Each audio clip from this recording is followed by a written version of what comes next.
Hello, you guys hear Yep. me? How you doing, Jason? Good. You ready for Sunday night, Let's for the next few weeks? Yes, I am, and I think Nikki is too.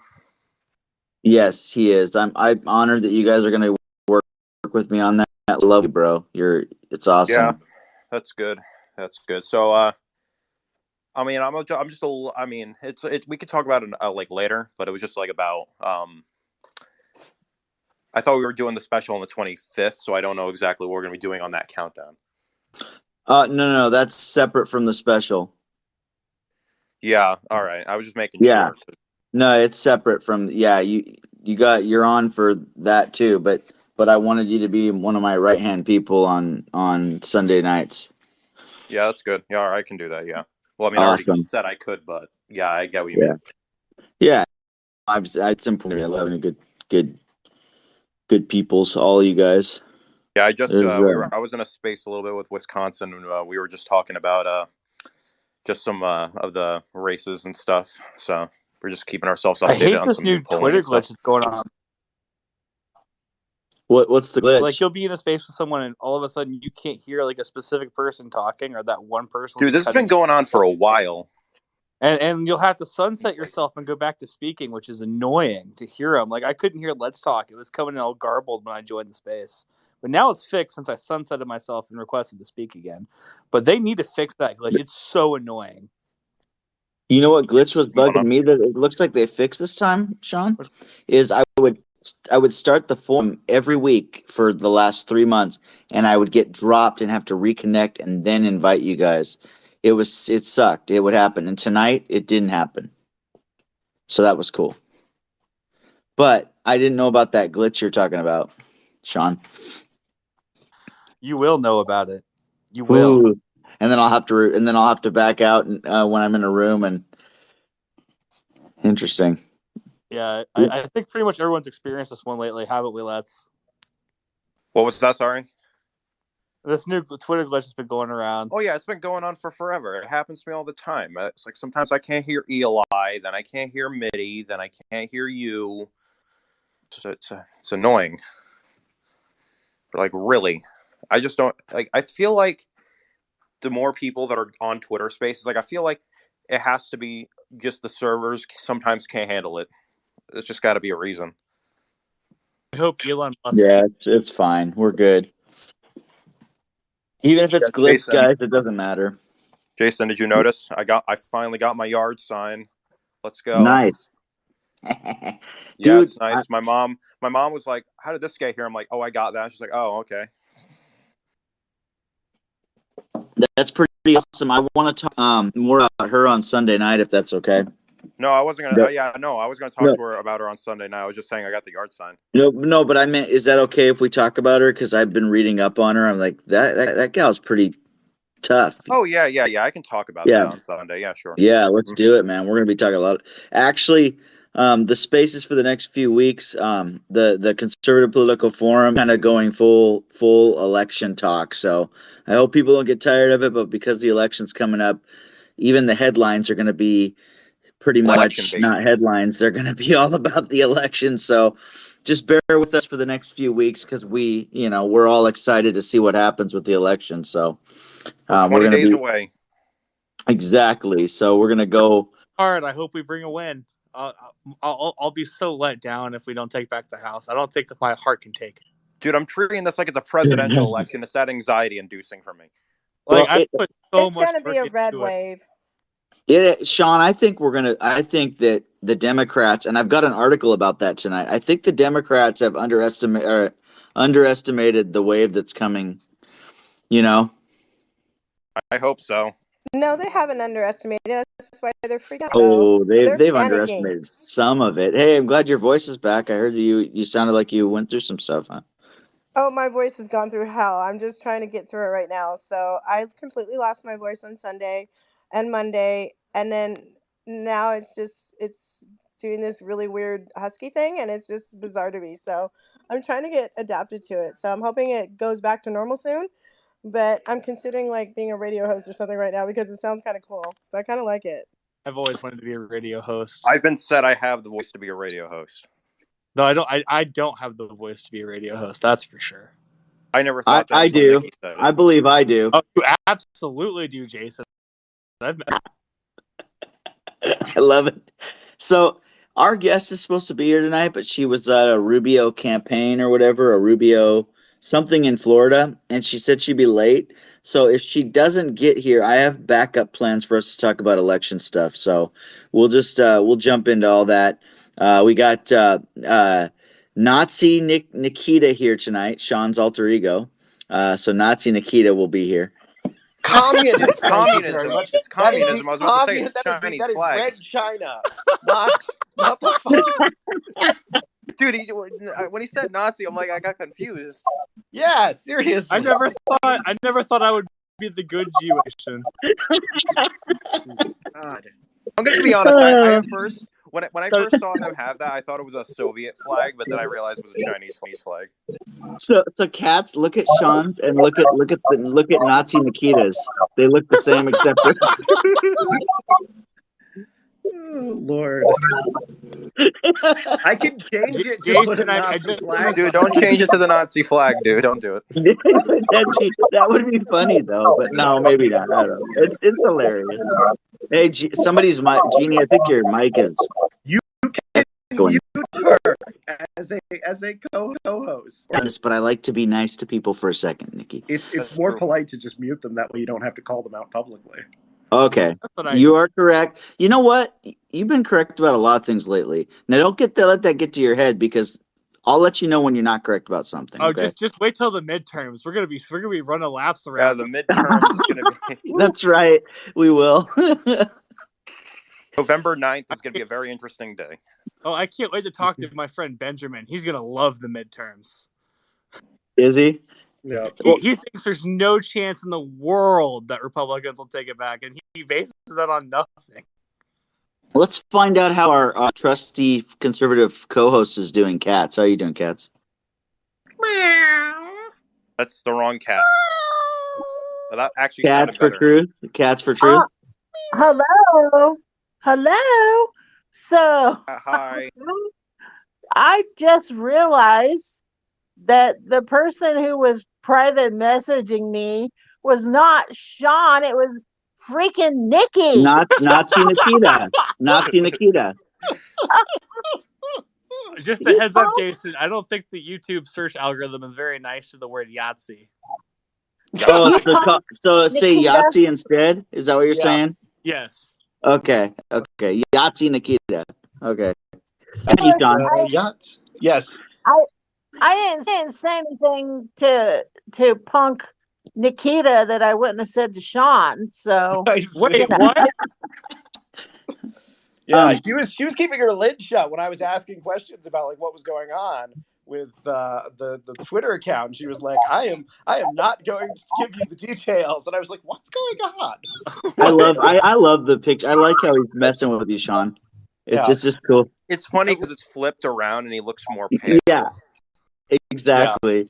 From the color from his face in my photo editor on my phone. I did the whole thing on my phone in like 15 minutes. He accused me of spending a lot of time on it. I was like, dude, it took me like 15 minutes. 15 minutes. I don't think I could commit 15 minutes to a picture to mess with you, to be honest. Oh, I've spent a lot more. Dude, what about the Dylan and Colin gag? I was going to say, I built a whole meme while I was on a space with these guys using my phone. So I definitely will The only memes I make are like anti-government ATF memes. Yeah, that's not my style, but oh shit, I'm getting a call. I'll be back in just a minute or two, okay? No problem. So, ladies and gentlemen, I am so honored that you're here. I think we're going to get busier and grow over the next few weeks, and actually, just we'll just keep talking about election stuff. I'm pretty excited to talk about it because I'm seeing a lot of stuff happening.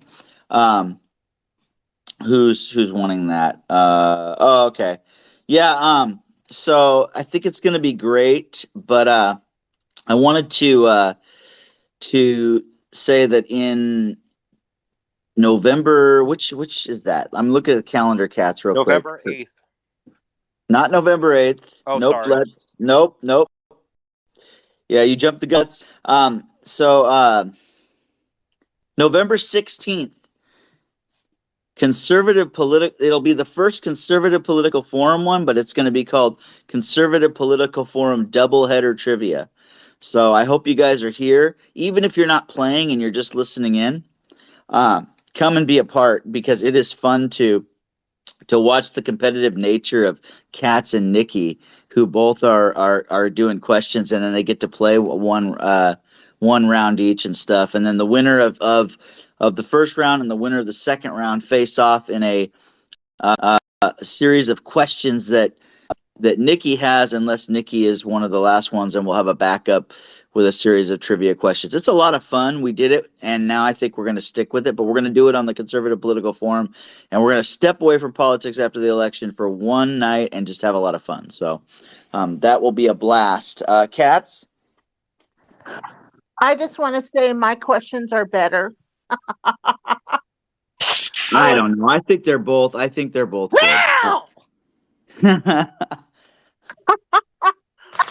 So Katz, there's a you'll have to look for an Easter egg in the room tonight, Katz. I'm not joking. So Easter egg in this room tonight, in one of the profiles. So, anyways, opening topic. I just wanted to talk about this really quick. I wanted your guys' opinion. I tweeted about it today, but Stacey Abrams was asked about inflation in Georgia, and she gave, I think, one of the most hideous responses that you could ever give in responding about inflation. Her response was, she said, if families would have abortions, they would be able to save money, and that's how they would save money, and it would help with inflation. That was her answer. Sean? What kind of evil do you have to subscribe to say that the real way to fix inflation is to kill human beings? Exactly. That drove me nuts to hear. I agree with you. I was like, what?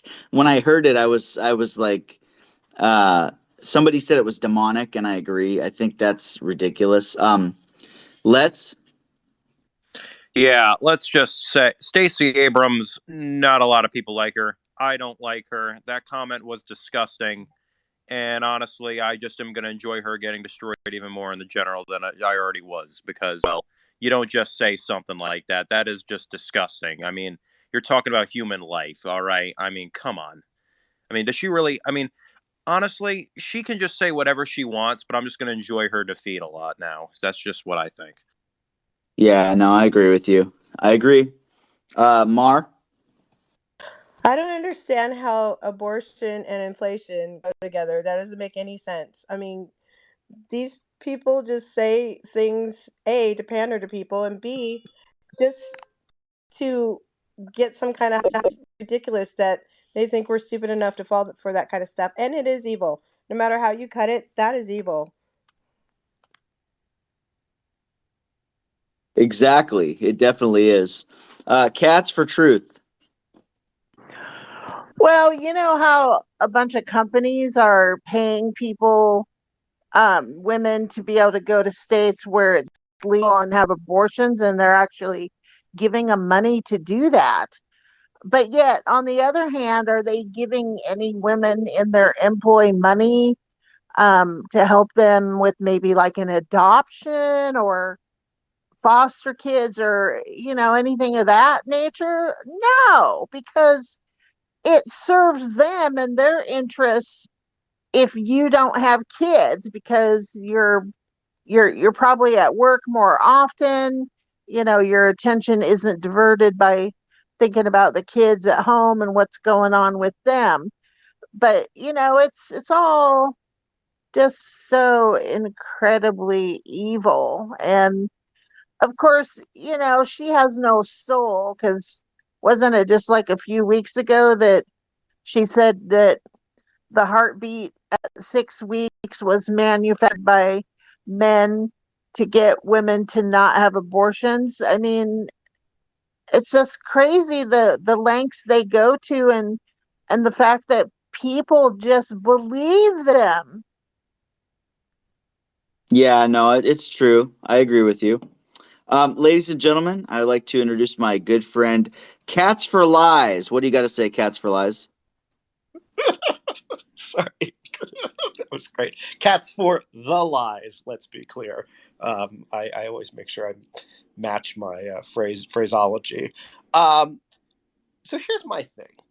I think we can all agree on a simple fact that having more children costs money. It is more expensive for someone to have 5 kids than it is to have 2 kids. And especially when someone has an unplanned pregnancy, or just an unwanted pregnancy, a child they're not ready for, either financially, emotionally, whatever. If you're a mom making $15 an hour or $17 an hour with a husband who's, maybe around, maybe isn't, you don't have the finances to have multiple children. And it's an emotional choice to give up your child because you can't afford them, which is why most women, even poor women, don't do that. And so, it is an undeniable reality that having unwanted children makes women poorer. And being able to choose when you want to have children, even when you either make mistakes or the condom breaks or some kind of accident happens that has nothing to do with your preparations against trying to get pregnant, which has happened routinely. That letting women make that choice allows them to be more financially stable in the face of rising costs. I don't think the economics of that are particularly controversial. That's all. Okay. Before I go to Mar or Kelly, Sean, do you want to rebuff what Cats for Lies said? I just wanted to just come out and say, wait, what? Cats for Lies? Oh, because I got that account blocked, it's hard to tell. This is the one you did that thing with, isn't it? It's the one. Yeah, it's the one he did. I was going to ask what was going on and why that account was. I was going to ask. I take a lot of pride in my own semen, and I eat a lot of beef and like red meat, and I don't want it to go wasted. Please shut up. Yeah, I agree. Let's not go there. Let me get back. Is great. Let me get back to the foundation of this whole thing. The foundation is this, okay? It's not about, well, the economy's this and this. It's the fact that Stacey Abrams came out and said, and I find it very hideous, that the way you can help inflation is to have an abortion. And she said that, and I just find that to be evil. So I'm going to unmute everybody and go to Kelly and then Mar. Kelly? Good evening, guys. It just seems odd to me that you ask someone, especially right now, on the Democrat side, and you can ask them a question about absolutely anything, and they go back to that one talking point. It's like right now, there is nothing but abortion on their mind, which to me is kind of twisted. But to equate, well, you can fight inflation by not having children. And quite honestly, do we really want Stacey Abrams and some of these other people procreating more? I mean, go ahead and take them out of the gene pool. Yeah, no, I mean, I understand that. I think, for her, the thing that bothers me is if somebody's pregnant and it happens, her thoughts on having an abortion will save you money, and you'll get, you're killing a life for one. I like what Sean said earlier, where he said that's just pure evil. It's just downright evil. It's to killing a human saves you money. Hold on. We're talking about Stacey Abrams, who no man would ever have sex with. So she would never have the option to get an abortion. Hey, Jason, he's gonna keep popping off like that. I would remove him from speaker. Okay. Yeah, Got Truth. you. I got you. Thank you, Sean. All right. Here we go. Mar, go ahead. Well, it's just interesting to me how they, first of all, the word abortion shouldn't be toppled in with finances. And if we're going to talk about saving money, they should talk about, hey, why are we sending trillions of dollars over to Ukraine? That would, knock down inflation and knock down some prices a little bit. And why aren't they talking about how we can improve ourselves by, maybe getting a better job and doing this or doing that, or saving money here, or, voting out Democrats, things like that. But they throw abortion, and it's unnecessary, and it's just like Kelly said, it seems to be their talking point, and it's wrong. It's evil, and that's it. They don't even correlate it in the right way, just to like divert people's attention to focus on that. And it's really ironic, because if they really knew the history of how abortions actually started, they might not be, expressing that so much, because it was designed for, to control certain people. But that's another topic. But yeah, it's bizarre how they always come around to that. But they're okay with, sending all our money away and jacking all our prices up, but they don't want to talk about that. Definitely. I'm going to skip cats for the lies for a second and go to Matt. Welcome to the Conservative Political Forum. Matt, what's your opinion on this? Well, yeah, no. So I saw this this morning, and I just, again, I don't know how many more brain cells she can lose by talking all this bull crap. But I will say this, and I think I responded to it earlier today. So basically, she's expressing how, in order for you to be able to pay your rent easier, you have to have an abortion. Well, here's the problem. This doesn't even talk about the cost of living, the cost of food. Mortgage payments and rent are still going to be the same, either if you have a child or not. So again, when you're talking about a different complete topic that has nothing to do with what the reporter was asking her, what do you want to do for Georgians to help reduce the prices of the cost of living, the cost of groceries, the cost of milk, specifically with food. I know she loves food, but come on. And she goes on and talks about abortion, which again has nothing to do with the topic, and it made no sense at all. So I think that Stacey Abrams needs to stop dodging these questions and actually, report on what she would do as governor to lower the cost of living. Now, again, she's not a serious candidate, and I know she's going to be losing by 8 to 9 points to Brian Kemp. But let's just talk about all these other candidates that we have on the national stage. We have, we have my governor. We have other Democrats nationwide that are running on abortion because that's the only thing they can run on, and they won't talk about the cost of living, crime, etc.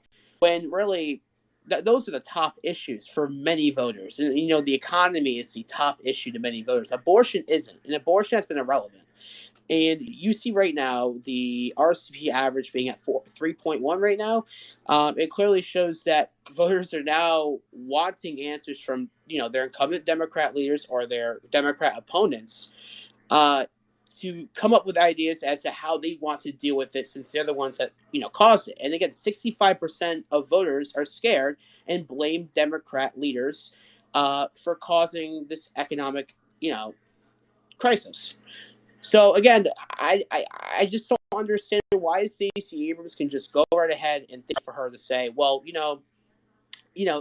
let's stop talking about lowering the cost of talking about how we can lower the cost of, food prices or gas prices or our mortgages and our rents, because again, that's been a high issue. That's been a key issue to many voters, especially in in poor areas in Georgia, like Atlanta. And let's just talk about how, let's give women the right for an abortion so that it can cost them less. Even though an abortion, let's just talk about this, an abortion costs a lot of money just to have. So you can't come off and say that an abortion is what's going to cause you to spend less money if you have to spend $500 to at least $1,000 to have an abortion procedure. So it doesn't make any sense. So, Matt, I would like to. Are you going to be around for a while tonight? Because if our special guest doesn't show up tonight, Let's Talk and I are going to bring on some. I have a topic I would like Let's and I to kind of bounce with your opinion on it, if that's okay. I'll probably be on for a little while. Okay, cool. Because I want to throw that. You brought up something that I'd like to actually bring to the room later, but I don't want to do it right now just because I'm coming up on Kat's segment soon. But thank you, Matt. Kelly? Well, since we're talking about Stacey, I'm going to jump off of that for just a second. Has anybody seen Gavin Newsom's new ad? Because that's what it's about. And of course, California has just, they're going to vote on a proposition this cycle to basically give, if a 13-year-old wants an abortion, they can get it without their parents' permission. They've lowered the age of consent for vaccinations to 15. And now they have the abortion sanctuary deal where any child from any state can go there unaccompanied and get an abortion, and they will pay for all of their expenses to get there and to get it done. So to me, that is aiding and abetting a runaway, which should be against federal law. So, but that was just a thought. Well, so we'll go more into that in the 9 o'clock hour because I don't see our special guest here yet, and Kelly, and I'd like to bring that up again. Abortion seems to be the topic. Just a little teaser for y'all. Abortion has been the topic for the Democrats against everybody. I've got one in Washington State I'll share with you about too, and so we'll go into that in the 9 o'clock hour. I just want to close with. The Stacey Abrams stuff, just so that we stay on track here. So, Cats for the Lies, what do you got to say about this? So there's a ton of survey data that points to a very simple reality for women across this country. And that is that the cost of having children is the number one factor in determining whether or not they get an abortion. And so like it's somehow an odd or perverse thing that people, generally couples, would make a choice about how many kids to have and whether to keep a pregnancy based on whether or not they had the finances to be able to support not only the new child, but the ones that they already have, is to me the most real and most practical, decision in politics that I think, everyone can understand, because everyone makes those choices on a daily basis about, can I afford to do this? Can I afford to do that? And it's a brutal choice. I'm sure most people these days would like to have more kids. People with one would have two. People with two would like to have three. And it is incredibly agonizing to sit down with your spouse, or just to sit down with yourself if you're a single parent, and say, I can't keep this baby. So I think, of all the things we can mock people for when it comes to abortion and when it comes to politics generally, I think fundamentally mocking women for trying to choose the responsible thing when it comes to providing a family and making that incredibly hard decision based on their financial situation, I don't think it's okay to mock them for that. That's just my personal thought. And I'm gonna push back on that because it pisses me off. Not you, Nikki, but to say that we're mocking women. Excuse me, but telling people they have an abortion to save, to help them with inflation. I'm sorry, but that's just pure evil, man. Like, it's not about, well, couples sit down and decide what they're gonna do. This is a huge choice, and I'd like to go on more about this because I think this is a huge hot topic issue for the elections. And since we're in elections to that, But I'm going to let Sean and Matt be the final word on this segment, and I'm going to close it for Cats. And at 9 o'clock, we're going to hit right back into some of this stuff because I think it's a hot topic, and I do think it's important. So, Cats for the Lies, we're definitely going to go back to that and kind of have a good, healthy debate about it because I do like to get some understanding from all sides. So, Sean, go ahead. I just want to say, like, I the abortion issue is very charged in the political climate, but there are a lot of things that I think we could do, even in states that have really easy access to abortion, that could lower the amount that it happens just by giving proper access to contraceptives or even like birth control or whatever, but and childcare and things of that nature. That would possibly be an alternative to lower that number. It's just something I think about a lot. Like there has to be something, crisis pregnancy centers do a lot of good work in that to make sure that it makes it easier if a mother says, hey, I want to have a baby, but I can't really afford it. So they step up and sort of fill that financial need for them to help them out. I think we need more of that, and that could incentivize not getting abortions and lower that number, just even in states. Everybody still here? Yep. He just okay. Yeah, I was just wondering that. All right. Matt, go ahead and give a final word. And Cats for the Lies and Cats for Truth. I think that those should be the names when we do doubleheader trivia. Well, I just want to make one point, and that's it. Mothers and fathers or potential mothers and fathers wouldn't be having the discussion to either abort a child or keep a child if the cost of living was actually down. And Democrats actually, instead of talking about abortion constantly, they talk about how they want to lower the cost of living in their state.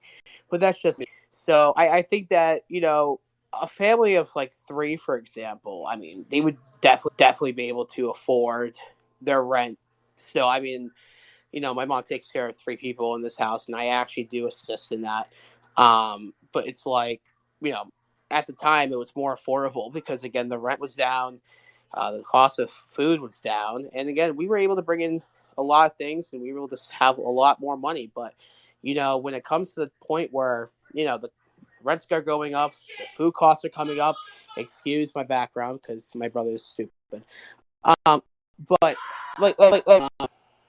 we parents shouldn't have this discussion if Democrats actually didn't decide to give money to Ukraine and made our lives a living hell with inflation.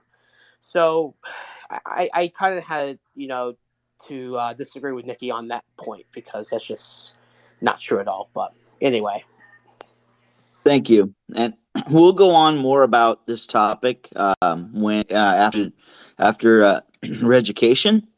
Sorry, I swallowed down the wrong windpipe when I took a sip of water. So we'll go down more about that, and I want to get into a deeper dive into this and have Let's help me with some of the pointing out of things and stuff, and we'll go into that. But for now, let me just go real quick to our forum guidelines for the Conservative Political Forum.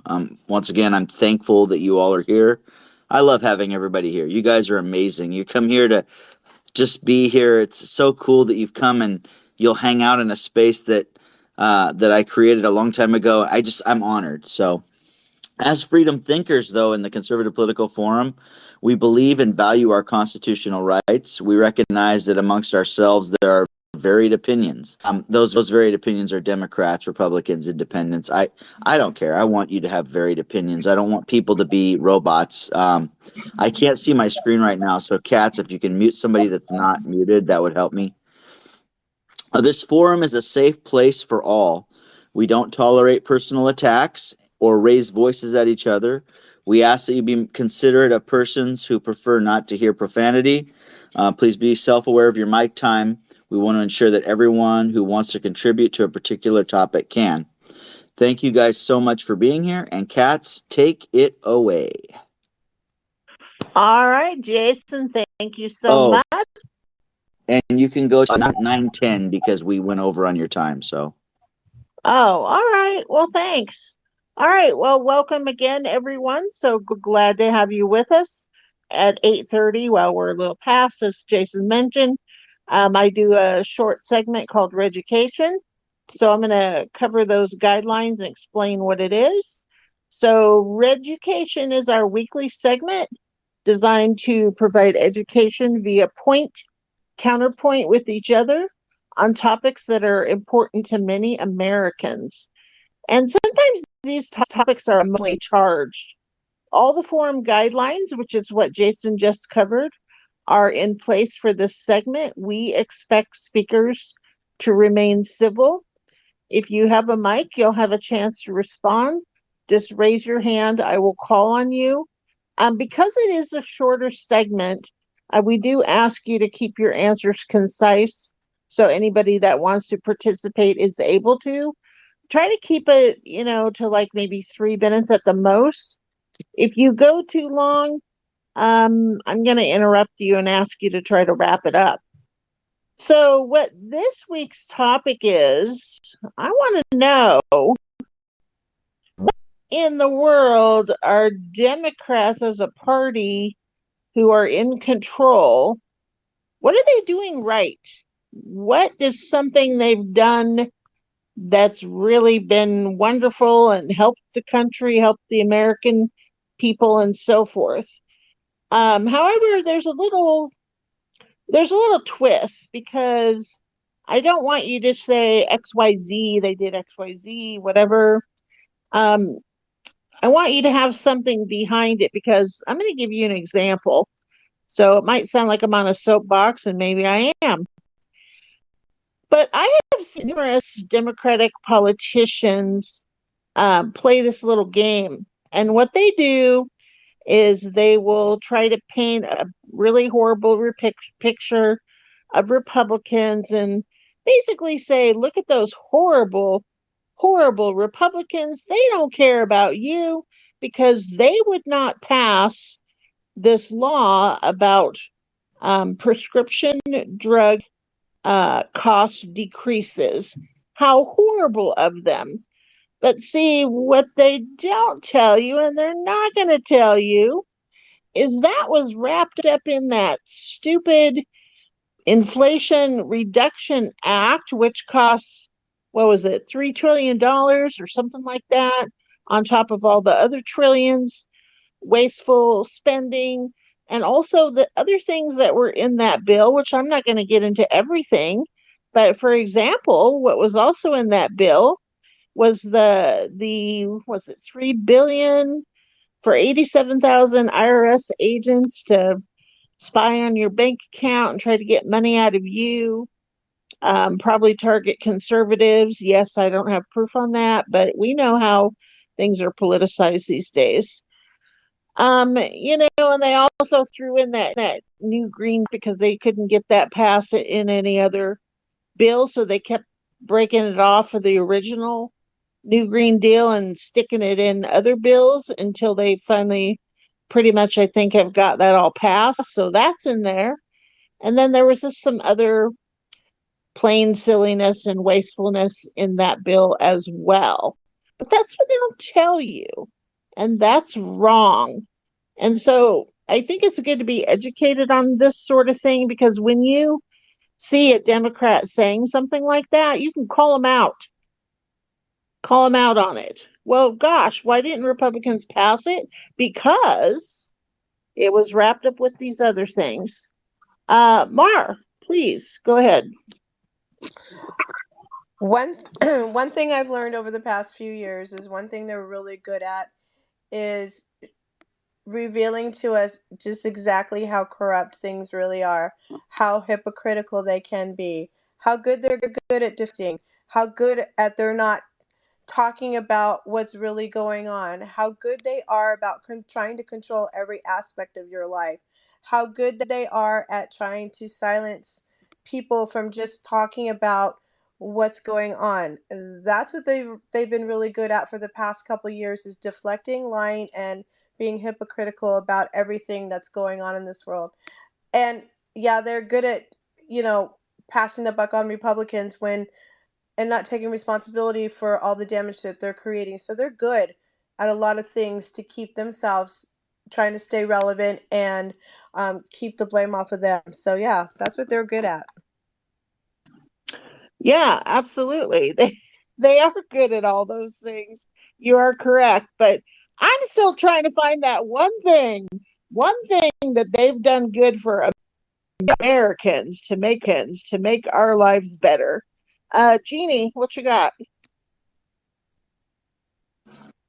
What they're really good at is making sure Biden takes his weekly vacation over the weekend, and we don't have to most of the time hear from him because uh, he's probably sleeping. So we only have 5 days of him instead of 7. And I think, and a lot of times he comes back on Monday. So it's really 3 days. So I think that's really a good thing that they do. Really kind of them, because then we don't have to see things on film. Like the one I saw this morning was he was eating this giant ice cream cone, and somebody said something to him like, how's the economy, or something about the economy. And he said something like, the economy is like super strong. I was just like, you got to be joking. Neo, please go ahead. Well, thanks for having me. I think one of the things is that the Democratic Party is actually owned, because we all know they own the media for the most part, but they actually also know that Americans.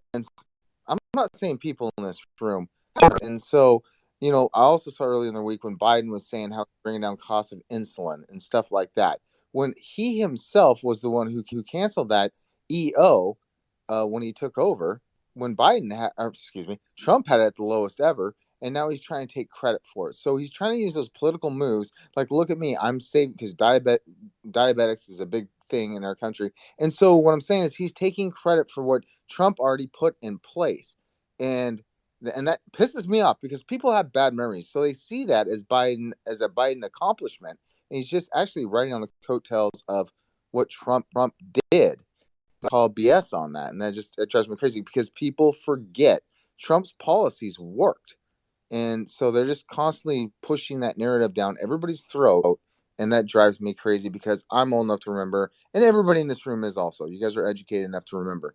Is that in the last 2 years, things have gone to hell in a handbasket. So that's what drives me nuts. That's all. But your majority of voters don't see what we in this forum see. So you guys are educated. Most of America isn't. Yeah, and that is unfortunate. You are correct. And I used to be one of those people too, so I know. Um, but yeah, they really need to educate themselves, and that's why I bring up the thing about what is in those bills, because politicians aren't going to tell you what's in those bills, and they're always sneaking crap in there. So You're 100% Cat, and that's what drives me crazy, because they always, like you said, you didn't know in the reduced inflation act that how many billions of dollars go to Ukraine. That's not America First policy. So, and they spin it that it's the Republican Party GOP's fault. yep, yep. Thank you, Neil. Uh, Colin, how you doing? I'm doing. You just talked about how people are uneducated, and I need to school you a little now. So the executive order that Biden canceled back in April 2021 actually made it harder for a national insulin price reduction. The executive order Biden canceled only applied to around 100 clinics in the U.S., which is a very low amount in percentage-wise of the clinics in U.S. would lower, and it wasn't even that much lower. It's like $20 compared to the price of insulin, which, if you know how much insulin costs, yes, $20 is a big deal, but it's still not as much as you would think, with conservatives being this ticked at him when it initially happened. So this more national Medicare, capping it at $35, is a bigger deal than what Trump did a few years ago, you could say. Well, okay, well then you can see the mirroring that they're doing. Then I'm like, okay, well, then why didn't he do that in the first place? So you see my point. When Trump had policies in the place in the first place, and I don't have facts to argue with you, Colin. I don't. And maybe you have better ones. I'm just saying it seems like he's riding on the coattails of he's doing something better than Trump of what Trump already did. When I don't understand when he canceled the 30 something plus EOs, executive orders, then why wasn't that explained at that time? Obviously, we're going to midterms. It was explained at that time, Neo. It was. I'm going to interject here because I remember that day that he canceled out that prescription drug order. And I was thinking to myself, why in the world would you do that? Simply because it was something Trump did and you want to like erase everything he did? Well, that's a bad reason. And so, even though, Colin, what you're saying is that this current executive order, makes the deal on insulin better for Americans, that's great. But even though Trump's order maybe wasn't as lucrative for Americans, it was still better than nothing.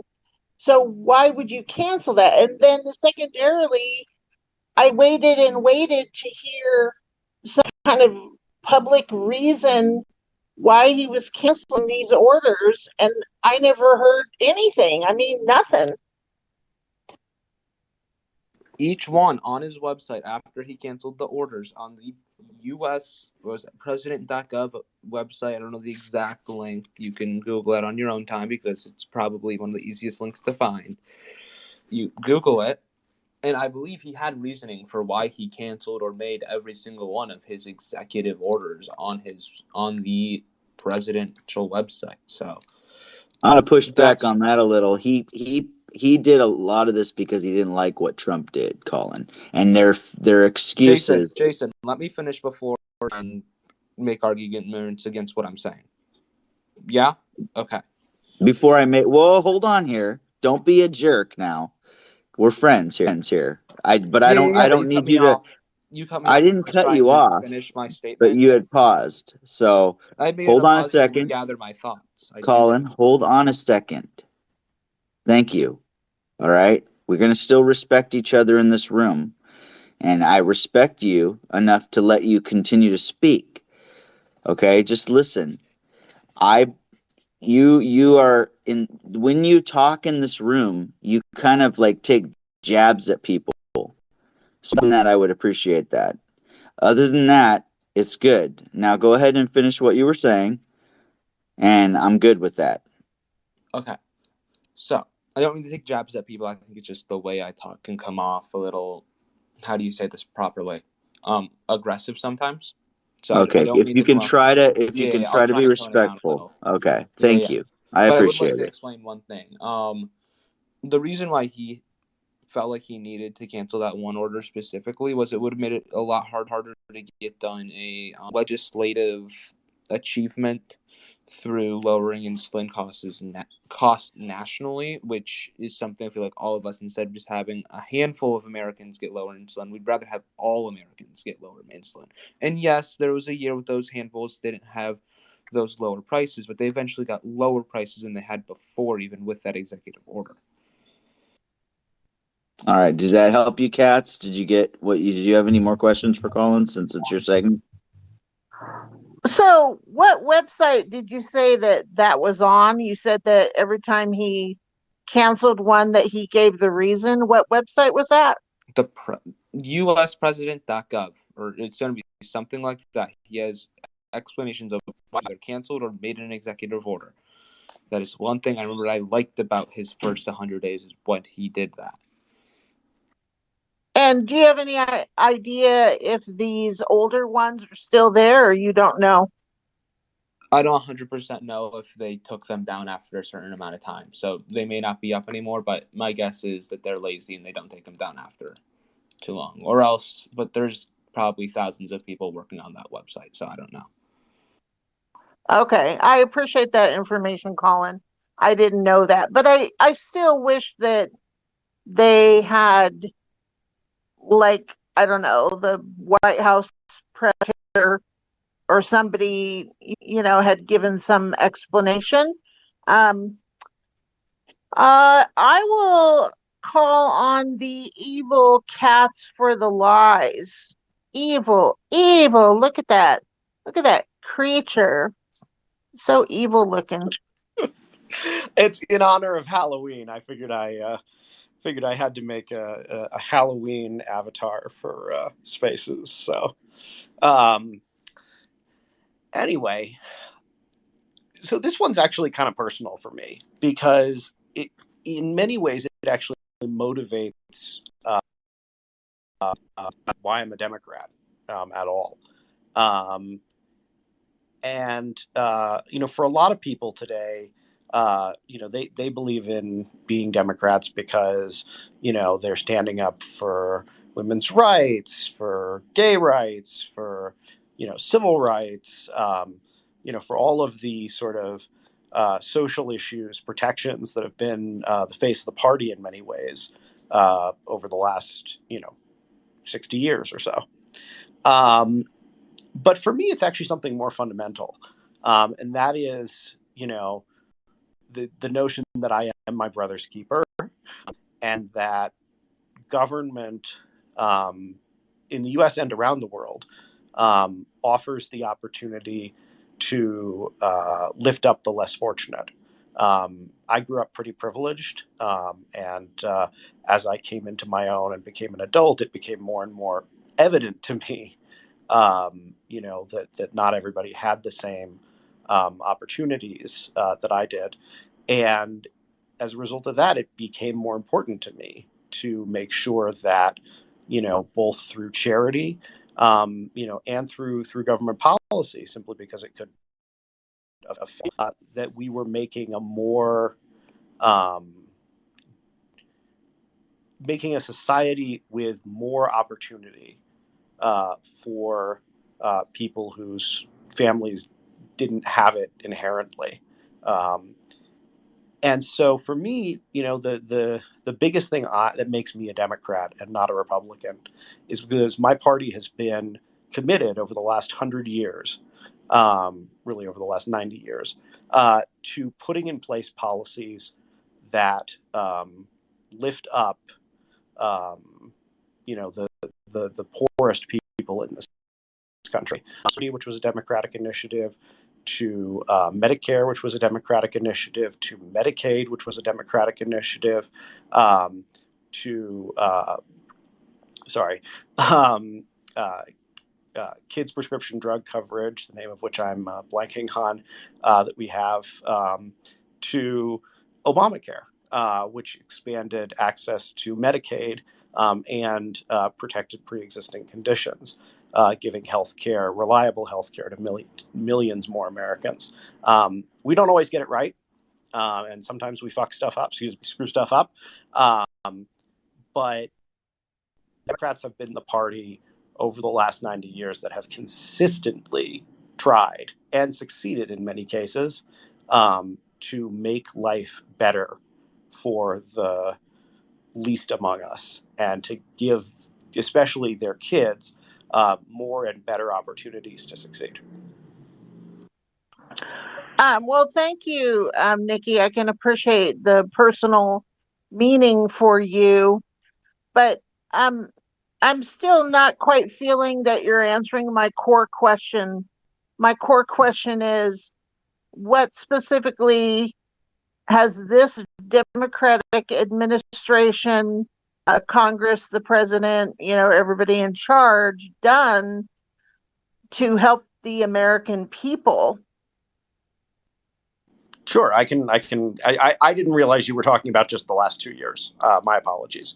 To address just the last 2 years, the Biden administration has had one of the most productive legislative sessions in the first 2 years of a presidency compared to any of the last presidencies, including Barack Obama, passing the American Recovery Act, passing the CHIPS Act, passed the Inflation Reduction Act.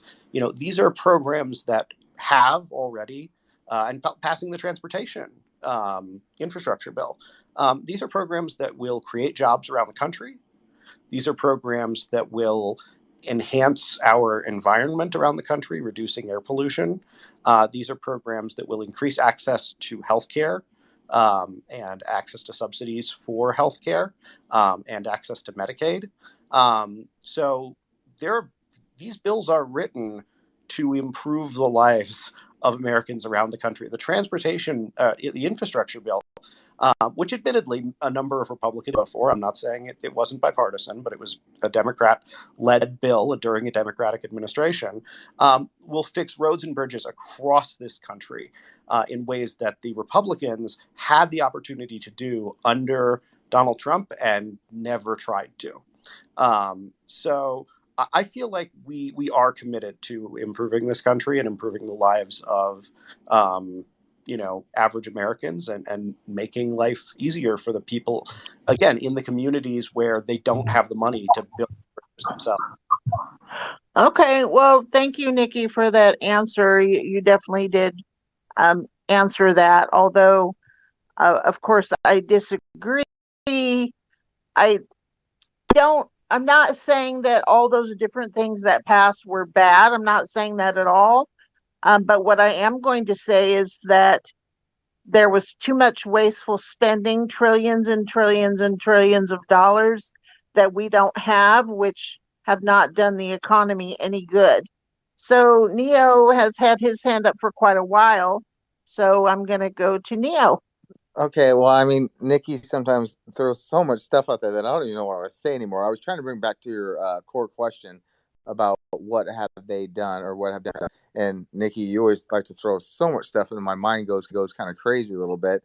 And I apologize, Colin. I mean, if you want to educate me, I just threw the whole insulin thing out there just as an example of how the media narrative, how they take credit for everything that was good. And I'm just like, that was better, and everything can get better. But Nikki, to some of your points, I mean, I'm sorry that I'm not buying it as a resident of Washington State, and Jay Inslee's not a good governor. I'll be honest with you. And we've thrown billions of dollars at the homeless crisis and things like that, and we just see failed Democratic policies fail time again. So you can talk about homelessness and try to and Medicaid, Medicare, and things like that. We've tried all this stuff. We've been down this road. It's failed every single time, but yet we still step in that mud puddle. We keep just going because it sounds good on paper. You want to do what's right for your American people. We're all one and the same. We're all the same race. We're all the same color, right? We're Americans. And of course, I am on board with that. But it's consistently Democratic policies that fail. So you can hate Trump all you want, and I don't care. Hate his guts, hate his tweets, but his policies did work. They worked a hell of a lot better than they're working right now. I mean, look at the percentage of inflation. Look at around you. Look at your gas pump prices. Look at those are all caused by this regime. And if you want to debate about your gas pump prices, the president doesn't decide that. I call BS. I mean, all of these things are because of this person running this administration. So I know that kind of gets up. So to answer Kat's question, nothing. They've done nothing to improve our lives as Americans. And I'll argue till I'm blue in the face. And of course, it would take 3-5 days of us talking nonstop for my points that you don't care about, and your points I don't care about. The bottom line is, cats, they've done nothing. They suck. And we live in a blue state, Nikki. Sorry, Neo, not Nikki. Neo. And look, at the beginning of January, gas prices are going to be the highest in any state in Washington State. They're going 43 cents higher January 1st, which is going to then be the highest, even higher than California. It's going to be $1.10 for every gallon of gas you're giving the government in Washington State because of the policies in this state and all of these people saying, "Oh, Biden's policies work," and Jay Inslee's like, "Yeah, they do. So let's do some more of that." So you're to Neo's point, he is correct in that way with some of these. So sorry, Kat. I just wanted to add to Neo what Neo said because he's been on fire tonight. No, you're perfectly fine. I'm always glad to hear from you as well. I mean, I think there was a survey done and I don't always, put faith in all these surveys and polls, but people were asked, and I think it was maybe toward the end of Trump's being in office. I can't remember when it was, but they were asked, "Is your life better than 4 years ago?" Maybe it was before the, and a lot of people had honestly had to say yes. But if you ask people that same question right now, is your life better right now? Are you more financially able than you were 2 years ago? I'm pretty sure that most people would be no. I'm going to go to Jeannie and then Mar. I read through the stuff that has to do with the insulin for people on Medicare. It does not start until next, so they're not being helped this year. They always kick the can down the road. And the other people that are covered are only people with insurance. So if you don't have insurance, Biden didn't help you at all with your insulin costs. So, Jeannie, you know who stopped Biden from helping people with insulin costs? Do you want to know that? Colin, no, I don't want him to not help, but I don't want him to take all the credit for it. I'm just saying. Why can't he take the credit for trying to do something good? Why can't he take the credit? No, because you don't like him. If that's your answer, then you are not trying to help America as a country. I really appreciate you sometimes, but this is not the right point you should be making. Colin, you're in no position to tell me what I can think and what I can say. Just because you don't agree with it doesn't make my opinion wrong. And I'm going to tell you that point blank. I don't take nonsense from people that do that to me. And I'm sorry you feel that you can. But my point is that you said that the insulin costs have decreased. And in fact, so far, they have not. So don't. I did not say that they have. I said that they will.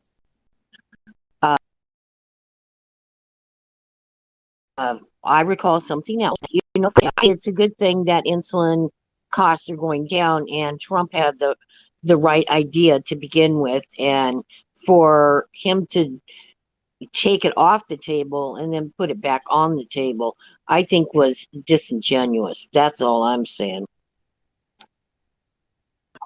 And I agree with that completely. That's why when he reneged that EO, I was just like, what in the world? That's crazy.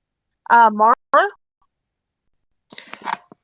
I think of something that the Democrats did good for the country or good for us, and that was make me stop being a Democrat and become a Republican, because what I've seen over the past few years, their thinking, their ideology, what they're doing to America, I want no part of. And if it can make more Republicans out of it, I am all for it, because yeah, what's happening right now isn't normal. It isn't right. And I don't know how anyone can look around and look at their gas tanks and look at their grocery bills and look around. You could look at their utilities and the cost of everything and think that we're in a great position right now, because we're not. And that's a productive country right now, because it's not. It's definitely not a safe country. Um, I would honestly say under the Trump administration, my son would probably still be here, because we'd have closed borders and fentanyl wouldn't be flooding in here. So yeah, I'm going to say that the best thing the Democrats have done is turn me into a Republican. And I thank God every day that there's more Republicans being born every day because of these policies. So I hope they keep doing the work they're doing, and they're going to make the whole country red soon. Mar, I gotta tell you, I really like that. And again, I'm sorry the situation that has happened to you because of bad policies impacting our children and loved ones in that manner. But yeah, you're right. I mean, there's just so many things going on, and I look around and I think, how could anyone vote Democrat? With everything that's going on in this country, and how in less than 2 years it's turned into this criminals are running the show, and the homeless are filling the streets with their needles and poop on the sidewalks, and yeah, the high prices, and it's just like spiraling out of control. I just honestly think, how can anyone vote Democrat when all these things were caused by people in the Democratic Party? I really just simply don't get it. Colin, please. So I want to say something. Jeannie, I don't mean to call you out on this. You just brought up a really good point. If there are certain issues all of us want to get done. Yes, there are certain issues that we believe need to be solved. If we close the mind on, this person is a Democrat, they're not going to help, they're not going to do anything, we're just going to continue being polarized.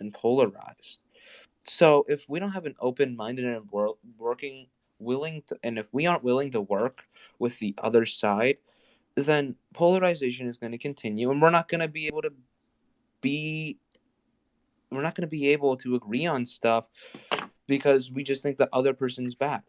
Yes, I know there's still going to be stuff that we do all agree on, but there's just going to be more polarization. So that's why we need to be able to be open to, you want to get this done? You want to be able to, let's say, I'm going to use this example because it's the example that came up, lower insulin costs? Let's do it. Let's do it. Let's not care about our political parties, and let's do it. You want to legalize marijuana?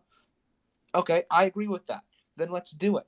Let's not have these political parties or political ideologies that were tied to parties control what we want to get done. Let's just try and get it done and hope the American people, maybe politicians hope the American people see that they're actually trying to get stuff done instead of looking at parties. Well, Colin, you're absolutely right, but from our perspective, the Democrats are always villainizing the Republicans. So how could they expect us to, reciprocate and say, oh, it's okay, you can punch me and give me a black eye every day, and I'm going to turn around and kiss you on the cheek, and we're best friends? I mean, it's just got to stop. Jeannie, you had your hand up, but you don't have it up now. Did you have something that you wanted to say? Yeah, I want to say that. I think that if Congress did a lot more standalone bills, and the insulin was an individual standalone bill, but what happens is they put all this pork and nonsense in these bills, and all this money is going to be wasted just to try to get, insulin costs lowered. And that's what makes it so hard on other people. Jeannie, it was a standalone bill first before it was put in the other bill. And I feel like that's something not a lot of people know. And that's what people need to know. And guess how many Republicans voted for that bill? 5 Republicans in the House. Yeah, but you don't know what else was in that bill. I guess if you can give me the bill number, I'll look it up. That basically said insulin will be lowered to capped at $35, Jeannie. Right, but you can say that, but I just want to know what the bill was to see what else was in there. Because people say, oh yeah, this is standalone, but it oftentimes isn't. There's other things in there that make it not desirable to pass. Can you? Because all these bills are perfectly publicly available online. You can just control. Yeah, I can find the bill and send you a link. That's what I was asking. I mean, okay. On that, so, can I piggyback on that one real fast? There has been a Republican majority in this country, in the House since 2010, in the Senate since 2014, with the presidency since 2016, and only for 2 years has there been divided government, 2018 to 2020.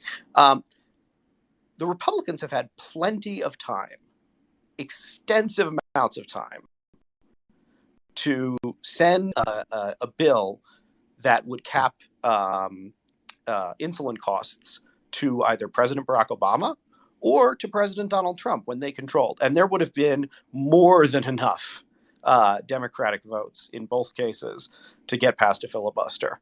The reason that it never happened is because they didn't care about doing it. The Republican Party has had 2 years of total control, and the only bill that they managed to pass in that time with that total control, the only significant bill without Democratic help was the Trump tax cuts. And I think it just says a lot about the priorities of the Republican Party, given all that time that they had power and the ability to pass these bills to say we care about people with insulin, with diabetes, that it never came up until a Democratic administration was in place. So that's why I really don't think it's fair to say, oh, well, we care about it too, and it's only because the Democrats won't let us have a say. This could have been a Republican bill. So could, let me just add, so could have infrastructure. That could Donald Trump, and he talked about infrastructure. He just never put a bill on the table because they didn't want to spend the money. Infrastructure week number 33. So Okay. Let's just say this real quick. I'm going to say this real quick. The divide is between both parties. That's why I hate a lot of Republicans too. So we can go back and forth on what is what and who is getting along. The Democrats don't want Republicans to succeed in anything. The Republicans, there's a lot of Republicans that are rhinos and want to see no success in things either. So I'm sick of the divide, as Colin said, between the parties. And that needs to stop long. We have to find some balance. We have to find some things we can work through. Or this is the attitude I'm going to take as a conservative. You wanna bring me to a hellhole? All right. Then when I'm in power, you're going to a hellhole on our side. We're going to do things that you did. We're going to play your dirty games. And Republicans don't play the dirty games that Democrats play. But it's time that they start doing it, in my opinion. Katz, go ahead and close out with Neo and Jeannie. And then we're going to move. Let's Talk and I are going to bring up a segment that I think everybody's going to want to talk about. All right. Thanks, Jason and Pat. I mean, yeah, I've kind of been a little harsh. But I mean, that's the things I see from my perspective. Neo, go ahead, please. And we're kind of already over our time. So if you want to, I don't talk long. You know me. I make my stupid points. I shut up. I'm good about that. No, and I agree with Jason. And I oftentimes wonder, am I a Republican? I know I'm not Democrat. I'm definitely not left. I mean, sometimes conservative is definitely a good way of putting it. And I apologize to you guys that I brought up insulin and thing. That wasn't really my point. I was trying to stay to Kat's point of like, what have they done? And I was more making the point of that the Democratic Party seems to hang on the coattails. That's a long discussion. I get that. But like to Colin and to Nikki and to people like that, it's like, I'm sorry, but you can't defend the inflation, the gas prices, the borders. I mean, my goodness, it's out of control. And then the crime. And it's just, you can't deny all those things. And it's just, so we can they can run all the ads about how they're pro-choice and they're against women's rights. You just can't deny any of it. And Katz, you said it best. How could anybody vote Democratic? Period. So the GOP sometimes is completely would play dirty. I wish, but they don't. And I tell you what, though, I mean, it's an eye for an eye sometimes, and I wish that's just how it ended. So great topic, Katz, and thank you for having me. You're welcome, Neo. Thank you for those thoughts. Very good. Jeannie, I thought you had your hand up. Did you have something real quick or no? No, I'll let you end this segment. Thank you. All right, Jeannie, you're most welcome. I appreciate everyone contributing. Good session. And Jason, we will let you take it away. And thanks for the little extra time there. Yeah, I'm going to close out and say that Nikki and Colin on the whole stuff. I was a little irritated that the Republicans, when the Republicans had the House and Senate, when Trump was in office, didn't work with him either. So it's really starting to irritate me that we can't find a common ground and we can't find a way to work together. And it bothers me that okay, so that they had the Republicans had the House and Senate when Trump first took presidency. Why did nothing get done? Why did they allow just Russian collusion stuff and not work on passing bills? Some stuff started getting done, kept pushing stuff through, but the House and the Senate were basically just they didn't do anything, and it really irritated me. So in these conversations, these debates, and the reason why I like all of our opinions in here is because we got mega Republicans in here. We got Democrats in here. I'm not a mega Republican. I'm just not. I'm a conservative. I like a lot of what Trump did, but I don't worship the guy. I don't watch every rally. I don't have time to watch every rally. I just am like, okay, well, if you run for president again, we'll see what happens. But I'm definitely, I'm always going to see what happens. But we got to find a way we got to get away from this divide that is making it so we're not doing anything in this country other than allowing one party rule. And let's be honest, and I will stick with my guns on this, one party rule on either side is not good. We need checks and balances. If we don't have checks and balances, nothing is, you can't go all Republican on one side and you can't go all Democrat on one side and not have checks and balances in this country. That's not how this country was designed. So that's my closing thoughts on this. Katz, go ahead and give the guidelines, and then are you ready? Are you ready to roll, bro? Sorry, my throat. Yes, I'm ready. All right. Well, we're gonna roll into a hot topic. I throw in Let's into the fire, but Let's is good at doing that with me. So go ahead, Katz. All righty. So I'm going to cover our guidelines. Welcome to the forum, everybody. So glad to have you. As freedom thinkers in the Conservative Political Forum, we believe in and value our constitutional rights. That Constitution is a beautiful document. We realize that even amongst ourselves, we are going to have varied opinions. This is a safe place for everybody. We don't tolerate personal attacks and raise voices. We do ask that you are considerate of persons who prefer not to hear profanity. Think of it as a PG place. Please be self-aware of your mic time. We want to make sure everyone who wants to contribute to a particular topic is able to do so. Thank you.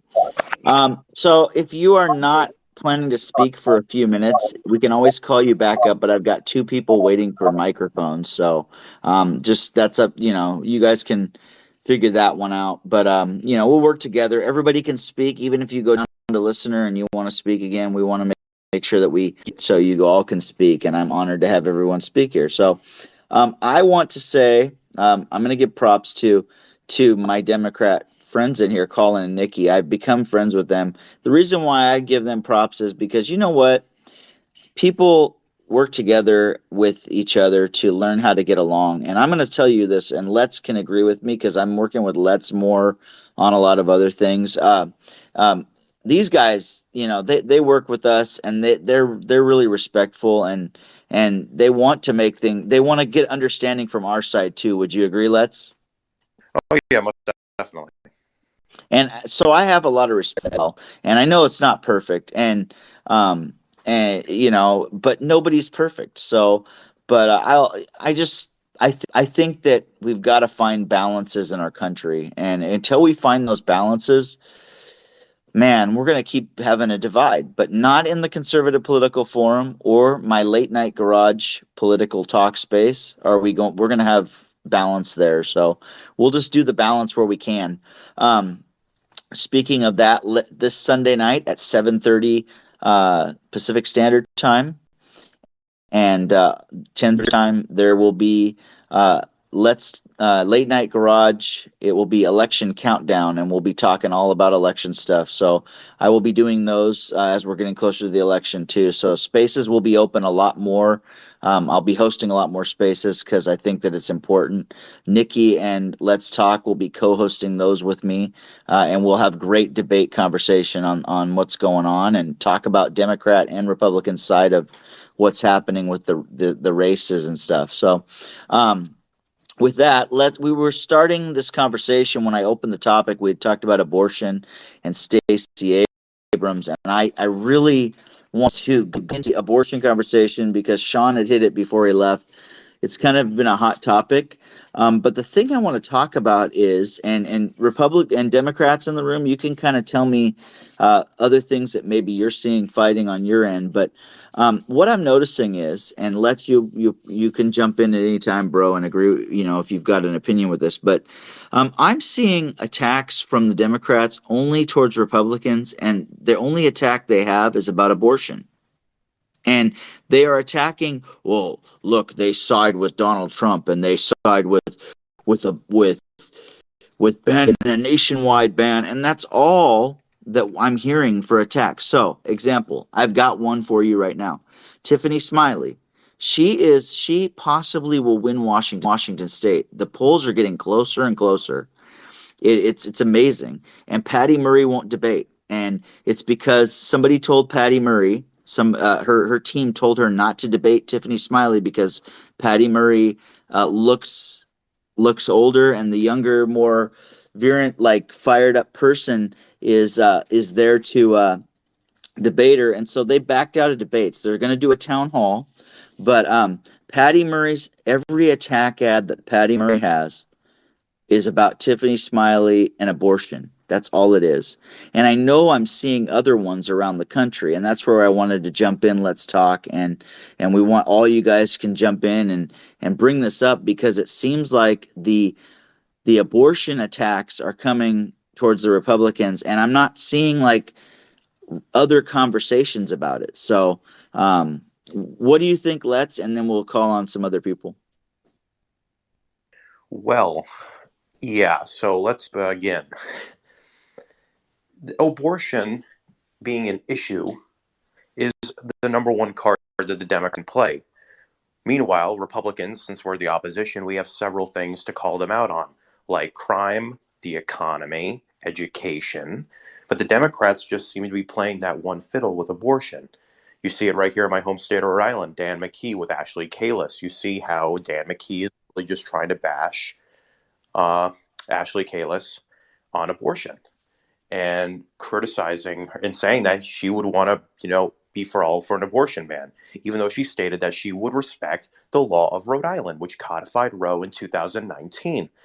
That's a prime example of Democrats that are trying to make stuff up and trying to mislead the people that are informed about these candidates into voting for the Democrat that tried to make up these claims of being for what they stand for, but they are not, because they just want your vote, and they will make sure to immediately forget about what they even said in the first place half the time. And even if they do implement what you're saying, you're going to get screwed out of it somehow, because that's how it works. The main idea is, what do you want to say? So Matt, remember Matt was bringing that up when we were talking about abortion, and he was kind of going that way, and I told him to hold off. I don't know if you want him to jump in, but keep going. You had a good point going. Oh yeah, I was just saying, for example, because Rhode Island, it's also the same for Matt. It's just this frustration that the Democrats playing off this one issue for the most part, because it's all they have to play. Now, to our credit, in 2018, we had the same problem when Trump was in office. The Democrats were able to call us out on numerous issues. Meanwhile, we could only play on one or a couple or something like that. This always happens. But we're in a very critical time here. We're seeing Kathy Hochul in New York. She's getting slammed on crime by Lee Zeldin. We're seeing Tim Walz, who's also dealing with the crime issue. Scott Jensen's blasting him. You see all these Republicans that are going after Democrats that are usually either unpopular, or if they are popular, I mean, they're lucky to be over 50%, because there's going to be some problem in any American city. There's going to be a problem when it comes to even the border. You have people like Beto O'Rourke that are, that wants to take your guns away, basically, or claimed at one point. He thinks that he can run Texas. I mean, seriously. And then you have Katie Hobbs, who's MIA. I mean, all these Democratic candidates. I mean, some of them are better than others, but if you really boil it down, I mean, they're all capitalizing on the sole issue that they think's going to get them into office. Meanwhile, we seem like we have better solutions. Now, the Democrats act like we don't, but all I'm seeing them play is the one card they have left to play. So that's just me. Oh, that's definitely. I got you on that one. And so, Matt, do you want to jump in on this conversation? No, yeah. So, I mean, I agree with Let's on that. I just want to bring the conversation back to my state, and then I'll discuss further. So, again, I've always been into politics since 2015, 2014, 2015. That's when I focused on morely so local before federal, and that's when I started to actually get into federal when it came to Trump. So, I never liked Alan Fung based on his abortion views. Again, Democrats like Seth Magaziner, Dan McKee, are attacking Kalis and Fung on abortion. When again, that's not. They're wasting ad revenue. When Fung supports abortion, they're talking about how he would vote for Kevin McCarthy, and this is Seth Magaziner's excuse because I actually attended the debate yesterday. He said on stage that a vote for Kevin McCarthy is a vote for a national abortion ban. And necessarily, if you look at his record in the past, Funk has never supported a national abortion ban. He's always been pro-choice when he ran for governor twice, and the endorsement for the Rhode Island right to life. So again, he's not pro-life like many Democrats seem to think. And again, I'm spot on with that. Ashley Kalis, Let's Talk was correct. Even though she's pro-life, she respects the law of Roe v. Wade being codified. Again, Democrats are wasting their money in states like Rhode Island when it comes to abortion, so they should be facing them for the bigger issue. And there's nothing really to come after them on. But I'm glad that you had me come into this conversation because I know I mentioned before we went on to another discussion 30 minutes ago that Democrats all around the country have always been discussing issues that do not matter to the voters, and that is the economy, the cost of living, crime, etc. And so states like Texas, where again mainly federal workers running on abortion/gun control. Again, there is other issues such as the economy that again federal work has not really been fond with. And so when he's talking about banning guns, that's not really a banned gun state. That's that's not going to work well for Beto. Other states such as Minnesota, Michigan, Pennsylvania, those are states you have to be on abortion, but yet again, it's not a top priority. Minnesota, I've even looked at the polls of Minnesota. Crime, the economy are top 2. Abortion's like number 5. So even in like hardcore liberal states, like you mentioned in Washington, Jason, I don't think abortion in Washington is a key issue for Washingtonians. So when Democrats, they can't come up with anything, and like Stacey Abrams today, making an excuse talking about how, kids are the reason why we can't afford our rents and our grocery bills, which is, horrendous to say. When, 4 years ago when we had Trump, we were able to have kids and afford our rents and afford our mortgages and afford our grocery bills and afford our gas. And I know at this time when gas was at $3, we understand why, and that was because he pulled out of the Iran deal. But at the same time, gas wasn't at $4, $5, $6 a gallon and such. It only peaked at $3. It didn't peak at $4. So my point being is that, Democrats don't tend to care about the issues. They dodge the questions. They dodge the debates with Republicans. And you see that in Arizona. You see that in Pennsylvania. It's just, you see this in Washington too, like you mentioned, and I don't know, like it's on my hand. Like the RCP average, like I also mentioned, going up to 3.1, and again that's the average. I think Republicans, again, it's only less than 3 weeks now since till the midterms. I think this is going to be a good midterm year for Republicans, and it's really going to open an eye to Democrats in 2024. What's really going to happen to turn this country around? Because again, I think the people are fed up with what Joe Biden has done for the past 2 years. So that's all I'm going to say. Well, thank you, Matt. I agree. I think that I'm just hearing that one debate, and it's kind of just bugging me. So, thank you for that, Matt, and we'll get back to you on some other stuff with this. Jeannie. I think the thing that bothers me about Democrats, when it comes to talking about abortion, is they always bring up miscarriages, uh, ectopic pregnancies, how those are, clinically like an abortion. And it's ridiculous because those aren't abortions. But there's so many people that don't quite understand all the terminology, and so they know that that's not the truth.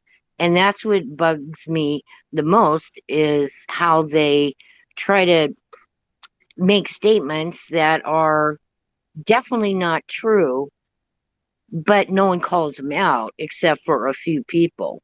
And I think the other thing is they put statistics out there that are so off base. I heard someone today said 99% of all abortions are in the first 12 weeks. And so I looked it up at the CDC, and that was nowhere near the truth. 6% are done afterwards. And then there's a minuscule amount that is done in the third trimester. And so they're given all this bogus information.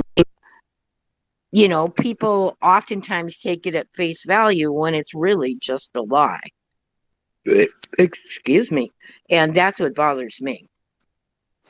Well, no, and I agree with you. I mean, you've got good points there with that and the lies and stuff. Cats for truth, not cats for lies, because cats for lies is never end right. I'm the good cats. So they call it pro-choice. It seems like it feels like it looks like there's only one choice, because, okay, somebody tell me when you have heard Democrats or Planned Parenthood talk about adoption as a choice. I don't ever hear that. It just seems like it's one way. So it's really no choice, just kill the child. And as Jeannie made the point that most abortions are not early, they come at the point, which I believe it's around 12 to 20 weeks, in that range, that the baby in the womb can feel pain. But yet, is the baby given an anesthetic when they choose to kill the baby? No. I mean, imagine being dismembered body part by body part with no painkiller. And that's, what that poor child experiences. But they don't think about it, and then they celebrate it. And where's the choice? But are Democrats trying to ban adoption?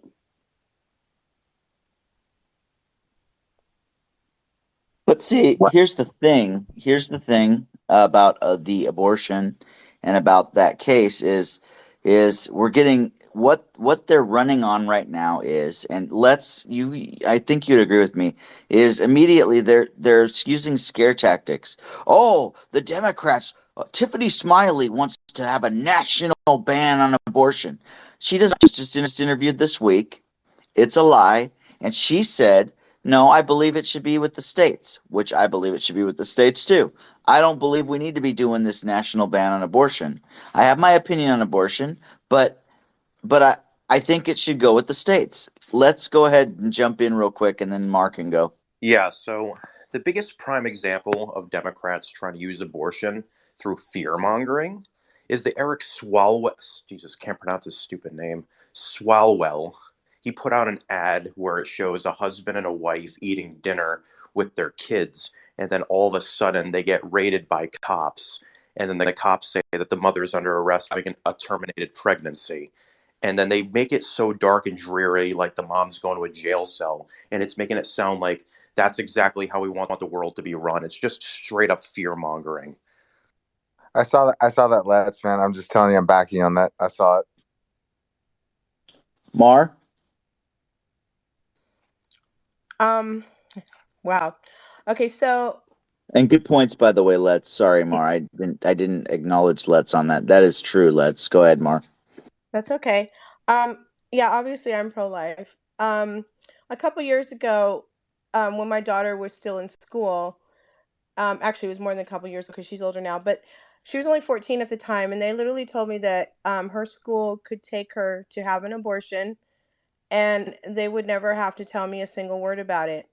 And they would, gladly take care of that. And I was like horrified. And, obviously I live in Washington State. And I was like, if you take my child to get an abortion without my consent, I will own your school. Not only that, I will probably take a couple of you out for doing that because I'm pro-life. I believe that's fundamentally wrong.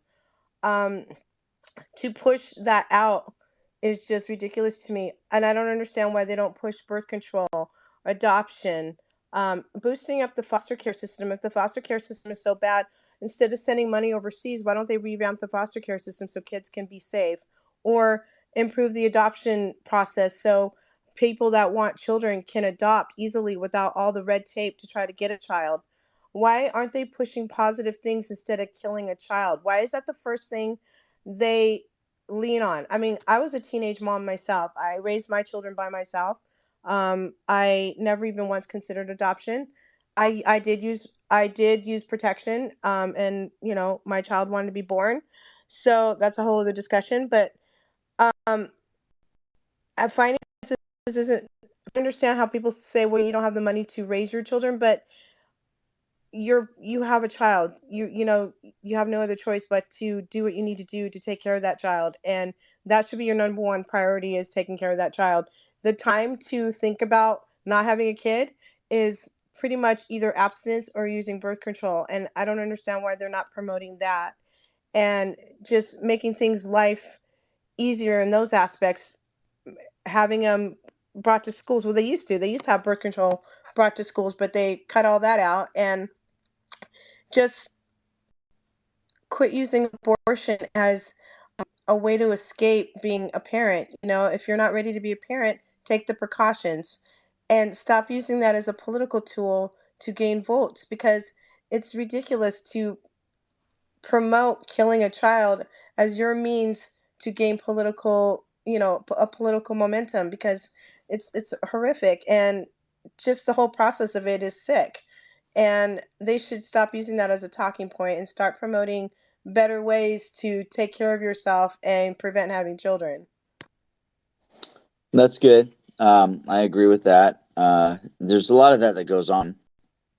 Flying, welcome to the Conservative Political Forum. Thank you. I appreciate you having me. And I think, Kat, I think that was you that was speaking earlier. I want to say thanks for having your child and Can you doing mute, everything you please? can. Oh, I'm sorry. No, you're fine. It was somebody else had their mic on, and it was driving me crazy. So. Oh, okay. Yeah. Go ahead. Thanks, Kat. If that was you, thank you for the choice that you made for having your child, and God bless you. And I think that's an amazing thing. But I want to ask just two quick questions. With the abortion issue, as a kind of new conservative guy, um, if I can ask anybody in this room, if they can raise their hand or say what they want to say about, do we think we should have some type of limits on abortion, and if that's acceptable? I mean, do we want to do the all or nothing, or is it okay to have some type of limit? Second thing Well, is oh, I'm sorry. sorry. Go Go, ahead. go ahead, Flying. You had a No, second.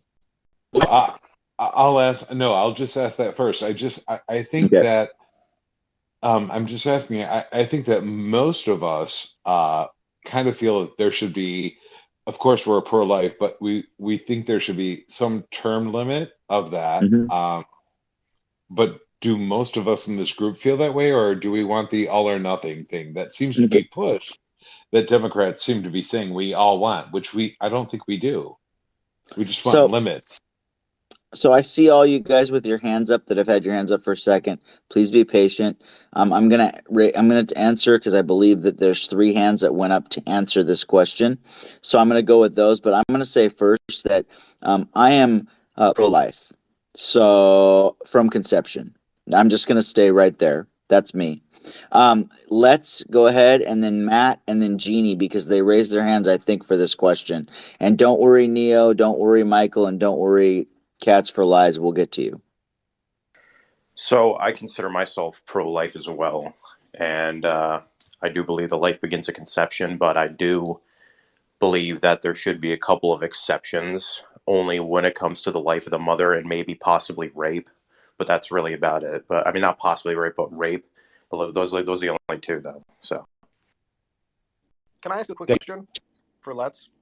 When you say only for the life of the mother, so if the mother would suffer grievous injury but not die, something that wouldn't kill her but might, cause her to lose a limb or cause her to, like completely damage her uterus so that she couldn't have children anymore, that kind of stuff.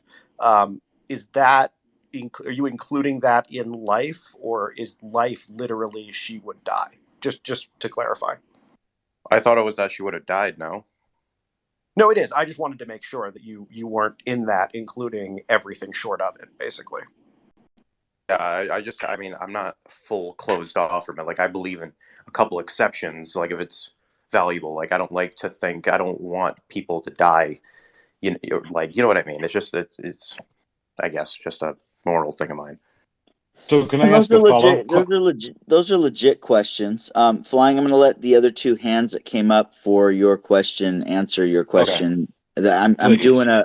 We're doing a talk within a talk here. So thanks for your patience, guys. But this is really good stuff. So Matt, go ahead. Well, I think that, personally, I am 100% pro-life, no exceptions. To politics, okay, so I think that, again, the most reasonable route to take is the mother's life in danger is the only exception when it comes to politics. But again, personally, life at conception, that's final. And that makes sense. Thanks, Matt. And then Jeannie had her hand up for this, and then Mar, and then we'll go on to some other people had questions. Flying, and we'll come back to you, Flying. We're spending the whole topic on this. Let's is helping me. So, I'm 100% pro-life. I do not believe in exceptions. I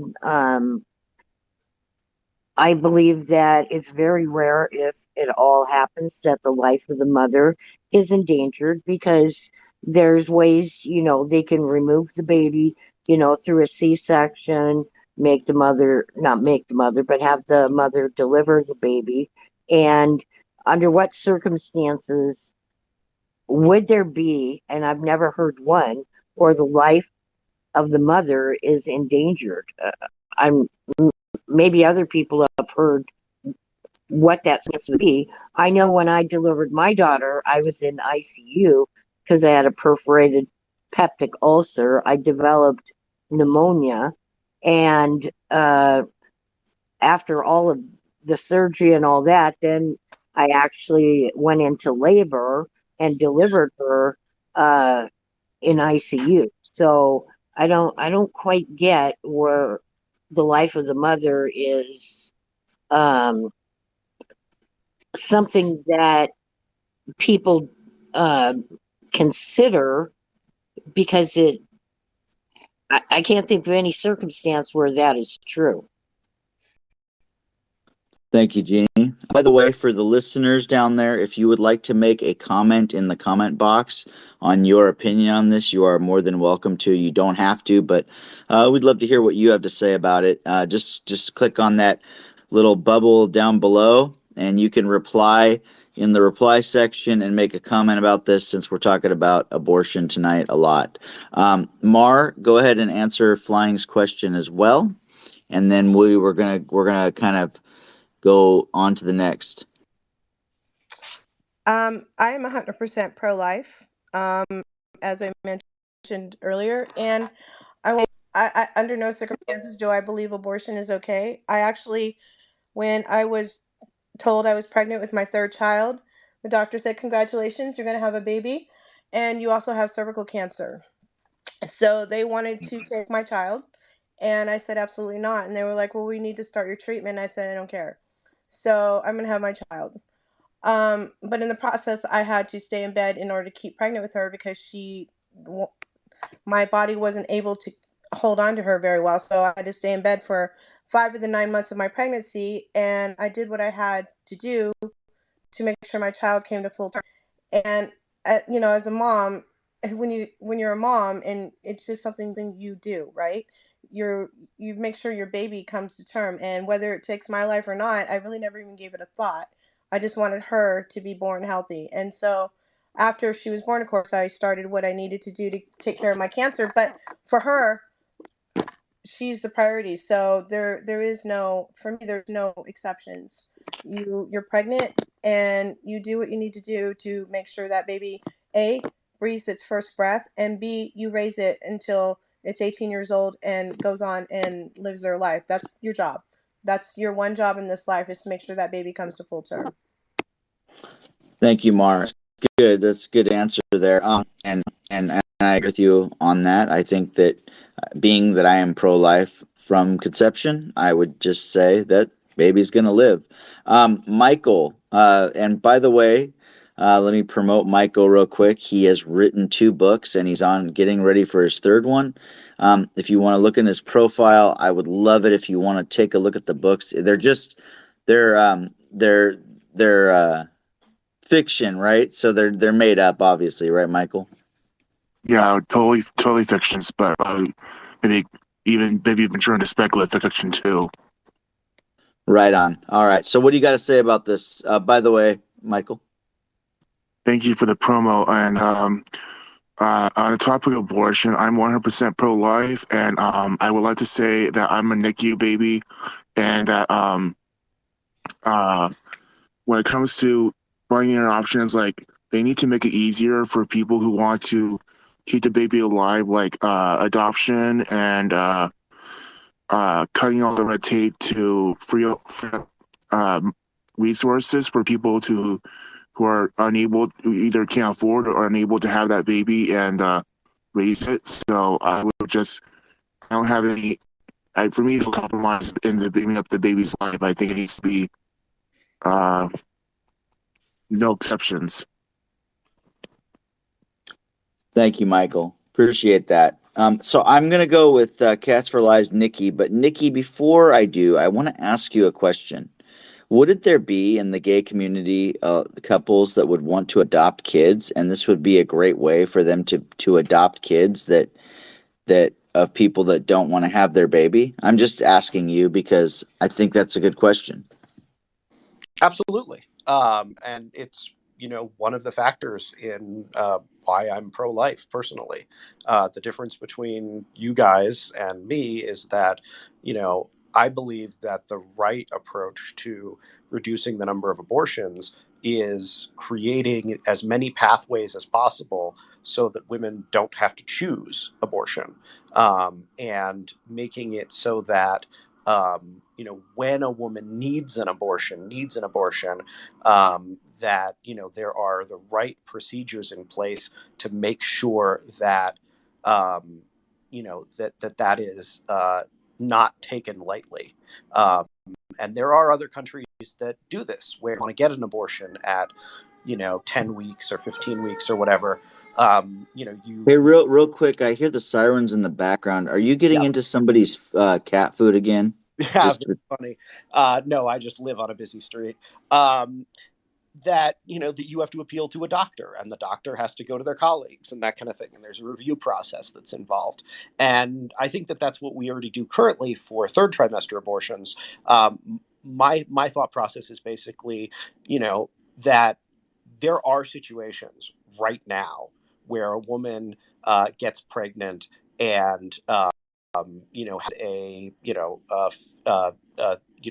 a fetus that has a severe birth defect. So not just Down syndromes, but things where the child will live for a couple of years. Maybe they've got cystic fibrosis, and where under these laws, you're subjecting a parent to an absolutely awful choice in that situation, and a ridiculously difficult pregnancy, or putting up a kid for adoption that is going to be an unbelievable burden to take care of. And so, I do think that there is some understanding and leeway there. We don't want to go to those people and say, you are going to be forced to raise this child. I also think that, Jesus Christ. I also think that there are circumstances that come up, preeclampsia, and a wide variety of other maternal health conditions. Maternal mortality used to be such a common thing that it would be a trope in literature. Women would die in childbirth all the time 100 years ago. And I looked up the statistics while we were talking just now, and over 800 women in the US right now die every year as a result of maternal mortality. There are hundreds of thousands of women every year who die because of improper abortions that are performed in other countries. So I absolutely think that there are going to be situations, and again, I come back to this health versus life thing. I'm straight. I mean, I'm gay. Excuse me. So I would not run into this problem. But I can imagine a world where Let's or Matt or Jason, gets married, and their wife has a terrible complication in the 10th week or 12th week or 14th week of pregnancy, at which point a life of the mother is the only exception, except not have there are lots of circumstances short of your life is in danger where your health can very much be in danger. And I'm not talking about mental health, and that is a distinction that gets used in some states where mental health of the mother can get an abortion would make you feel bad. Physical health of the mother, you are going to lose your uterus and the ability to have children if you continue with the pregnancy. Similar sorts of things where it just becomes extremely dangerous, but not necessarily over the level where it becomes life is in danger. Fly, and if you can mute your mic, please. That I just think when we put ourselves in a situation where we're in a straitjacket like that, and doctors are not able to make those choices, I think that's an incredible burden to place on families, and to say to somebody, you basically have to continue to bear this child, even if there's a very good chance that it could cause lasting damage to your body and perhaps prevent you from ever having children again, which happens, by the way, a lot of the time. There are plenty of people who get pregnant and their final they have a pregnancy that is so difficult that that's their last one. And so, that's why, I, despite feeling that abortion is wrong, despite wanting to see as few abortions in this country as possible, I have significant reservations about the manner in which, about the kind of all-encompassing, everything but the life of the mother bans after 6 weeks, because it just ties our hands to such a degree when there's so much out there and so many problems out there, that I think if you were faced with this with your family, with your wife, and you were faced with that situation, you would say, of course, I want her to be able to get an abortion. That's my thought. Okay. Well, thank you for your thoughts on that, and appreciate your opinion as well. Katz, go ahead. You've had your hand up for a while. All right. Thank you.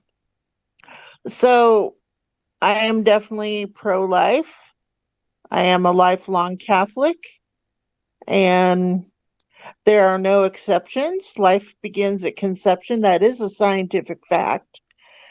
And for just a moment, I wanted to talk about a lot of people say there should be an exception for cases of rape or cases of incest. So the woman is pregnant because of those types of situations, which are horrific, absolutely horrific. But what I want to say on those is that obviously it's not the fault of the child. The child, had no say so, had nothing to do with the crime. And the child is alive and is growing at a rapid rate. The child deserves that life. I've never been in that situation, so I can't say I understand what it's like to be a woman who is pregnant as a result of a rape or as a result of incest. But they deserve a life, and there is a choice. The woman could put them up for adoption. There was somewhat recently in the news a story of, I believe it was a young woman whose mother had been raped, and she was the result of that. Her mother did not get an abortion, and she was a very well-rounded, uh, wonderful young woman who knew what had happened. They deserve a life, and if the woman doesn't want to keep that baby, then she should give him up for adoption. There you go. All right, Katz. Thank you for your opinion.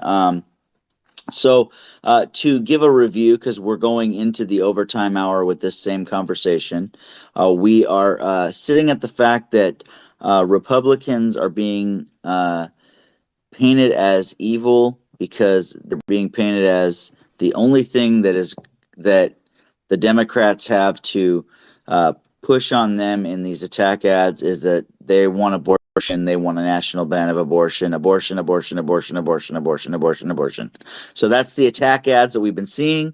So we're talking about this. Let's Talk will be in the overtime hour, kind of helping me direct more on this because there's a lot to talk about with this. But if you have comments, if you're in the listener section, go ahead and make them, and I will read them in the overtime hour as Let's and I are directing this. We got hands up, and we will go on to Becky. Welcome to the Conservative Political Forum, and what is your thoughts on this topic? Hello, and thank you for having me again, of course. So I'm not sure who it was that said about the not hearing about a woman's life being in danger during pregnancy. I actually was one of those people with my last child. Long story short, I used to be a very obese woman many years ago. I had weight loss surgery, and my second child after weight loss surgery, that was born almost 15 years ago now, my body was very used to running on bare minimums as far as nutrients go. Then when it came time, when he got about 10 weeks in gestation, that's when growth really starts accelerating and the growth of the baby. And I basically was depleted of literally every nutrient in my body. I was so severe in my illness and my health that I actually even had to have a blood transfusion while I was pregnant. I was given sometimes daily and weekly vitamin shots, just do basically everything because they wanted me. They're like, "You're gonna die," and I'm like, "No, you're gonna make me live so I can have my baby." So, however, with that being said, I did opt to have my tubes tied after that because my doctor said you will not be able to have another child. And I'm like, you know what? This is my fourth one. I'm 33. That's fine. And I do know that having abortions. I'm sorry. Having your tubes tied against some Catholic or some religious practices, Catholic being one of them because of the whole birth control thing in that matter. But when it comes to the actual having an abortion, I mean, I'm very pro-life, but I'm not so pro-life to the point where if a child is raped, like let's say a 10-year-old is raped and their body is changed early and they get pregnant, I would be understanding if the parents chose to make that decision for their child. I would be understanding. I'm not going to agree with it, but I'm also not going to be like, well, I can't talk to you anymore. Look what you did. I'm not that kind of person. One of my family members was in a drug alcohol rage in her life when she was a late teen. And this was many years ago, and she had an abortion, but now is very much in the religious world, has a beautiful son, but at that time, in her mind at that time, that was the only choice that she had, because she really wasn't given other options at that time. So some of it's about education. I think part of the education needs to start from parents and in the classroom, that teaching the correct science about a baby. Because if a husband and wife, they're trying to get pregnant, and they lost the baby. It's like, sorry you lost your fetus. No, sorry of your loss. Sorry you lost the baby. But as soon as if you view it as an abortion, it's just a fetus or not human. So I'm hoping I'm not rambling too much. So I like I said in the beginning, I was one of those people that was in a life and death situation. It was honestly, I'm not going to say I was scared. I was really scared, but I also was not going to end a life to save mine. And that was a decision that my husband and I made, and he we prayed about it even, and we were like, no, it would be wrong to do that. And now I have my beautiful baby Gabe. Well, he's going to be 15, but he's still my baby Gabe. So that's the thoughts from the Becks tonight. Well, thank you, Becky, and we appreciate it. Anybody that is requesting a mic, just hang in there. We're full on mics right now, but we'll get to you. I can give up mine Kat, if you like, Jason. well, it's up to you. I mean, if you got more to say, or you can come back Well, up. I think I said my piece on that. I'm still doing my book stuff here at work, so I just had to chime in and give my thoughts. So yeah, I can step down from my mic. So go ahead and take it away. All right. Well, thank you. Yeah. Katz, can you go over the guidelines as we head into overtime, and then let's I'm going to let you kind of help direct now.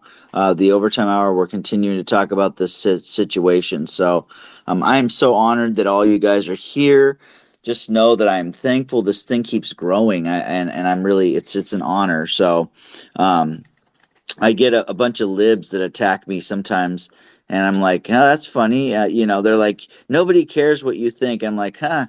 Why don't you come to Wednesday nights and listen to people caring what I think? And then they're like, no, you're stupid. And then they ignore me or something. Their tweets are dumb. So it's stuff like that I get. But I'm so honored that you guys are here. And so thank you so much. Let's go ahead and give us the overtime guidelines, and then let's keep going with hands. All right, Jason, I'm glad to, and I welcome everyone here as well. And here in the Conservative Political Forum, we are freedom thinkers. We believe in and value our precious constitutional rights. We recognize that amongst ourselves that we are going to have different opinions. That's okay. This forum is a safe place for everybody. We don't tolerate personal attacks. We don't allow voices. We ask that you are considerate of persons who prefer not to hear profanity. Please just think of it as a PG environment. Be self-aware of your mic time, because we want to make sure that everyone who wants to contribute to a particular topic is able to. We want to hear from you. Take it away, let's. All right. So we are going into overtime hour now, guys, and we're going to continue with this conversation. So let's first. It's powerful, huh? Let's. Yeah, it does feel good. Yeah.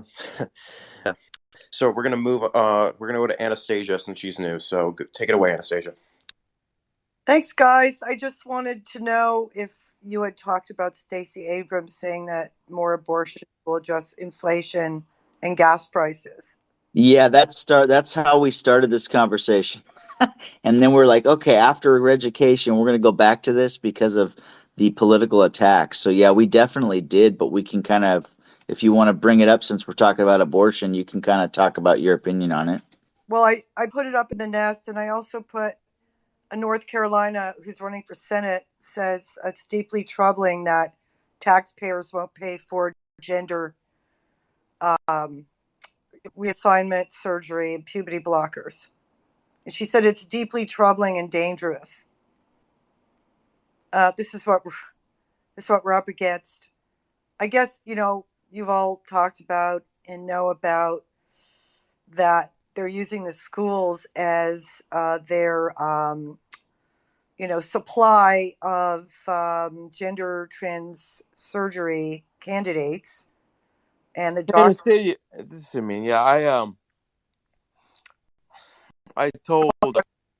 I actually told a lot of people Sorry, we raise your hand, please, if you want to speak. There are so many hands raised, Yeah. and Let's and I are Sorry, trying to Sim. respect. Yeah. My opinion on Continue. abortion. A lot of us in our younger years have had an abortion. Of course, we were young and we didn't know a lot back then. We just did what we thought was best. But my opinion on it is I am pro-choice, but I am not for just because you made a mistake and you forgot to use, contraception. And I'm totally against anything after 8 weeks. It is still a life. I understand it is still a life. But I do believe if someone's been raped, because I'm a psychologist, I had a patient who was raped in the Army in the back of a truck, and she gave birth to her son.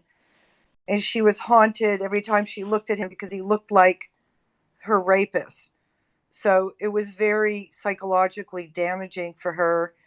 So when it comes to maybe things like that, I might be a little more lenient, but not after 8 weeks. I think you can make a decision early on. I totally don't condone anything past that. So that's my opinion. All right. Let's go to PC. I thought I had my hand up first by a lot. Oh, sorry. That's my bad. Go ahead. I've had it added up for a while. So I respect where Anastasia's coming from. I will say that, one thing that I didn't know until we started talking about this a couple months ago, is that 0 weeks of pregnancy is not when the woman actually conceives. It's when it's the start of her menstrual cycle. No, seriously, Matt, look it up. So you can be like multiple weeks into your pregnancy before egg meets sperm and all that happens, actually. So that when you say 8 weeks, what you really mean is actually in some cases only about 4 weeks after sex, which shocked the heck out of me because I had no idea that was how it worked. But then I looked it up, and it's completely true. So that's the concern I have, is when we say 8 weeks, we should really be talking about weeks since conception, but that's not how they measure pregnancy. So anyway, setting that aside, the thing that probably gets me the thing that I think is probably my most controversial view when it comes to abortion policy is simply this. As I said earlier in the space, I believe in that economics is one of the most profound, equal access issues of our time, and that services like abortion and pregnancy generally should be available to rich people as much as they should to poor. Your income should not make it easier for you to get an abortion. And unfortunately, when you have a piecemeal abortion system where they're completely legal in California and they are completely outlawed in Alabama, that is the reality that you get. Where people who have the money and can travel can go get an abortion pretty much whenever they want. And people who cannot do that cannot get an abortion if they live in the wrong state. And I think that's pretty messed up, personally. Like, I really, really do. I do not think our abortion policy and our access to abortion should depend on whether you can afford to take a vacation, fly somewhere, see the right doctor, stay at a hotel, and get the procedure taken care of. I really genuinely think it's wrong that women in Tennessee or Alabama should be in a completely different position, regardless of whether you think that position is good or not, than women in California. Looked at another way, I don't think women in California should be able to kill their babies, but women in Alabama, or I should say babies in Alabama should be protected, but babies in California should not, is another way to look at that. And so I really genuinely feel that the only ethical position to take is a nationwide abortion policy, an abortion policy that applies in Alabama the same way it does in California, the same way it does in Alaska, the same way it does in Hawaii, the same way it does in Oregon, Washington, or Colorado. And that would probably restrict abortion rights in all the liberal states I just mentioned, and it would probably liberalize abortion rights in all the conservative states I just mentioned. But it would make it fair, and it would make it so that everybody had the same abortion access. And the piecemeal system that we have now, at many conservatives on this space and in every space I've ever been on, say is the right approach, is functionally just saying, I'm okay with abortion, but only if you have the money to pay for it. Because as long as California can offer abortions up until birth, you're saying rich people, you can get them, poor people, you are SOL. And I'm sorry, that's really messed up. And I think it's horrible. And I think it's wrong. And I think anybody who supports a piecemeal policy like that needs to look themselves in the mirror and ask themselves in practice what they're actually supporting. Okay. I don't want to make the same mistake again in the order, but just let me know if anybody remembers who was first. This is the order we're gonna do. Okay. Yeah, sure. It's gonna go Matt, Patriot, PC, Genie, and then Cats. All right. Oh, and then Sim's down there too. So we'll go Matt, Sim, Patriot, PC, Genie, and then Cats. All right, Matt, you're up next. Well, I respond to earlier comments that were made about that Nikki made. So again, I don't think he knows my abortion stances, but again, I am pro-life personally. Politically, I am pro-life with the exception of mother's life, and the only reason why is I think that is the most optical way of having an abortion law that everybody in the entire country can agree with. I don't believe in having an abortion when you are raped. I don't think you should have an abortion if you commit incest, because again, that is your fault for wanting to fuck your brother. Excuse my language. But I personally, I feel like the only exception is based on the mother's medical problem. And again, if I had my wife, and again, if that issue ever came, I think it's up to both the mother and the father, who, again, those two make that child, should both have the decision to either A, have an abortion, or B, keep the child if she thinks she can do it. And again, that's exactly what I would do. And again, it's a rare situation, but at the same time, it is a hard decision to make. But again, it takes two to tango. It takes two to make one. I think that men should also have a choice on whether or not their partner should get an abortion. And I think their reason should be valid. And I think my reason, personally, with the mother's life being in danger, is an absolute validation of why they should have an abortion. It's a political optics. But personally, again, like I said, I'm pro-life. But going back to, again, what he just mentioned about the states, and then, when it comes to banning abortion by states, that is up to the states. You got U.S. senators or Senate candidates, like you got Don Bolduc and, like Jason mentioned, Tiffany Smiley. They were talking about agreeing on, I wouldn't say, they're not agreeing with a nationwide abortion ban, which, again, this is, again, very optical when it comes to you running for a political office. Because if you're going to be like Doug Mastriano saying that you're going to be signing not a nationwide ban, but if you're going to ban abortion in your state, in a state like Pennsylvania, you're not going to do well in the polls. And that's mainly why he's not doing well. But I will say that for optical reasons, if you're for a nationwide abortion ban, you're not going to get elected, especially in a country like this. Lastly, I will mention, and I will get to the states part. It wouldn't hurt to drive to another state. And again, you mentioned, well, the cost of them going to an abortion. not everywhere has banned abortion yet. And so if they want to, they can still go to these states where, again, if you want to get an abortion, you can go to New York, you can go to Washington, D.C., you can go to Virginia if they haven't banned it yet. I know Virginia probably won't be banning it sometime soon.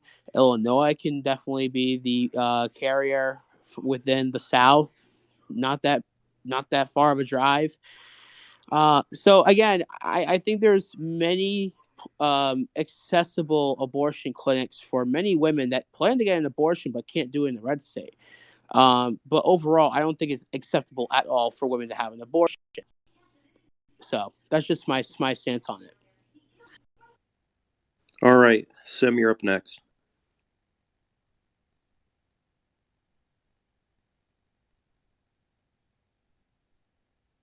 Sim? Yeah, never mind. Thank you. All right. I think it was Patriot next, right? Yeah. Yeah. Hello, can you hear me? Yes. Okay. So, as far as having an abortion rights through the nationally, it's really quite appropriate for that to go back to the states because you hire you put in office your government, and they're supposed to represent what the people in their states want and believe. And so I don't understand why so many people are so bent out of shape because it's going back to the states. So your political officials are supposed to represent you, and the laws are supposed to represent what you people in each state believe and want. And that's my comment on that. I grew up Catholic, and now I'm Christian, just Christian, not Catholic, because I think the Pope is way too political. And it comes down to you can't make an individual do or not do a particular thing, but it truly is between, life is precious, and if you're going to end one, that's, you have a much higher judge than us. And I have 2 sons, and I would never have ended them, never been raped, never been incested, but I've seen stories, and I've talked to people who have, and it's an incredible violation. However, it depends deep in your heart what you're going to do, and it's your judgment is going to come much later in life. So, thank you.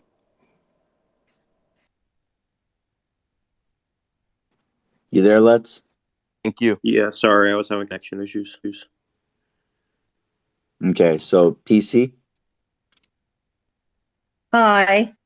I just had a question about doctors because when I was pregnant with my first child, at 22 weeks, I had an ultrasound, and the doctor said that there was something wrong with the baby's kidney. And in the next breath, they started talking to me about abortion.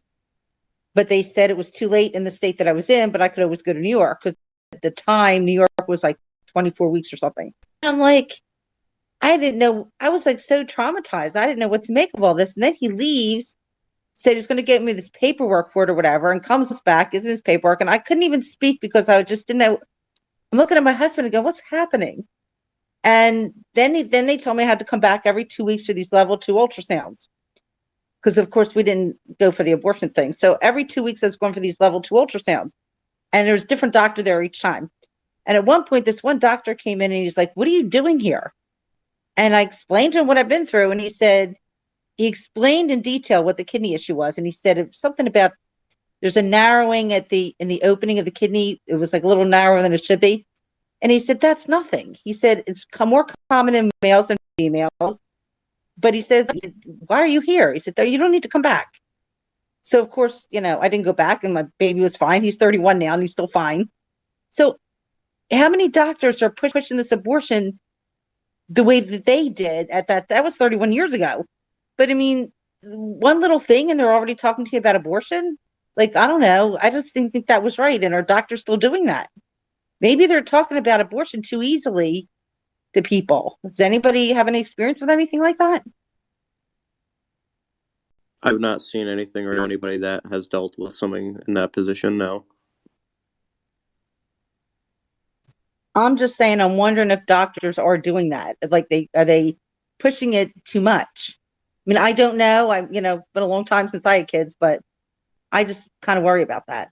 Well, I'm not sure, as I haven't heard anybody that's dealt with it, but I definitely do take your word for it that if it did happen back then, there's no doubt that it could still be happening now. And maybe to a higher extent because of with all the stuff going on, right? The social media and all that. Well, of course. I mean, everything's more widespread now. That's what I'm saying. Maybe it just worries me. Is anybody watching out for this kind of stuff or whatever? I mean, I don't know. I don't know who will be watching out for that, but I think people need to be aware of. You start asking a lot of questions because when it happened to me, and it was a long time ago, but I was so traumatized. I didn't even ask any questions. I think I'd be different now, but I think we ought to be training women to really start talking about what's going on and, and all that. And when I went home and thought about it, when you calm down and you actually think about it, I'm thinking, well, and I talked to, other people about it, and everybody, we all kind of thought the same thing. Well, if there's something wrong with the baby's kidney, a lot of people live with one kidney. So that's what made me decide, I'm not doing anything about this. And then it turns out it wasn't a big issue anyway. That was really scary. Yeah, Yeah, I mean, definitely. Go ahead, let's. No, I was just going to quickly say that, I mean, it's really just wanting to spread awareness because the thing is with abortion is it's a very touchy subject. Not a lot of people like talking about it, so it kind of is somewhat in the dark sometimes, and people just are in a very, very cramped position where they're trying to find the best solution in their eyes, and it might not always be exactly that because it can always, cause them trauma later on in life. It can have deep effects on you what an abortion can do, and I mean, it's not until you do it that you really see the impacts of it. But I think it was either Jeannie or Katz. I think it was Jeannie, right, Jason? Yeah, Jeannie, and then Cats for Truth before Cats for Lies. Cats for the Lies, because Cats for the Lies is excited to speak, but Cats for Lies has to wait for the truth to speak. I know after I told you, when my daughter was born, it was, it turned into a high risk pregnancy. And she was born prematurely because of it.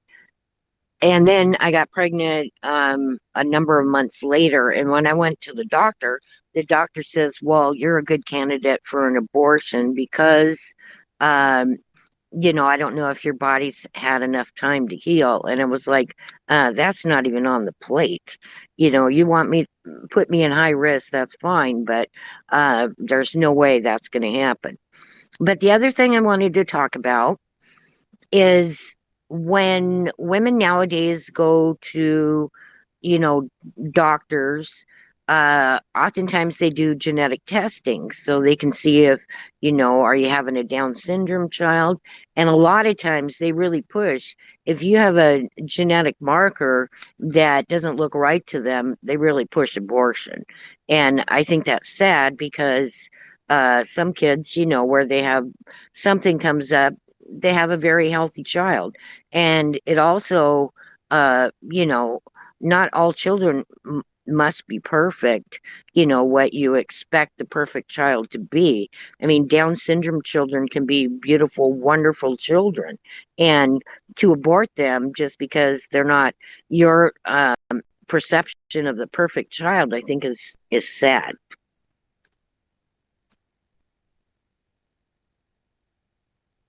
All right, Katz. Which one? Kidding. Oh, darn it. Cats for Truth. The good cats. Yeah, the good cats. Thank you. I, in respect to what PC was saying about birth defects and doctors telling you something's wrong with your baby while you're pregnant, you maybe should get an abortion. I can't tell you I can tell you, as a Catholic, you run into these stories more often, of these situations where the mother was told you should probably get an abortion because your baby has congenital deformity X or disease X or malformation or whatever the scenario was.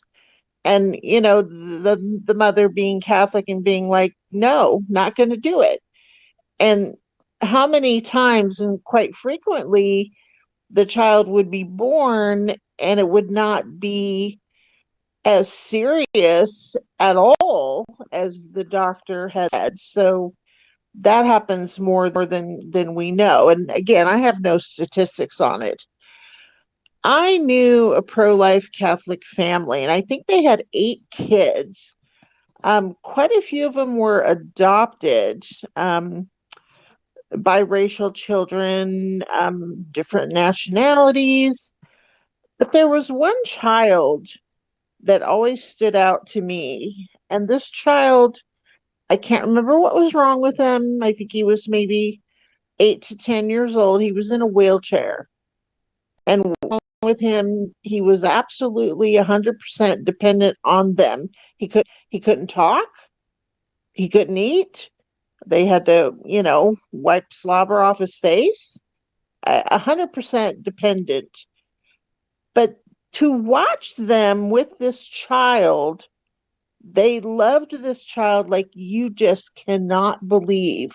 There are people in this world who have the capacity to love children with that degree of physical issues. They exist.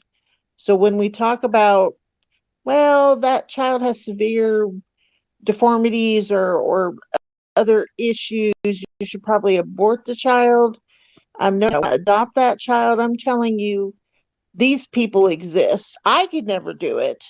I'm too selfish, but I've seen it. I've seen it with that family. I've seen it with other families. They're out there. And it was beautiful to watch. I mean, just absolutely stunning. All right. Nikki, you're up next. He didn't want to say the new name. Anyway, and so my to what Kat said, and I realized as you were talking, Katz, that your voice reminds me of my grandmother, who we lost a long time ago. Not a long time ago, a couple of years ago. But you have a similar cadence to her when she was younger, and she was also Catholic, and whole Catholic family on my dad's side. For 3 boys, 1 girl. Born like 17 years apart between the 4 of them.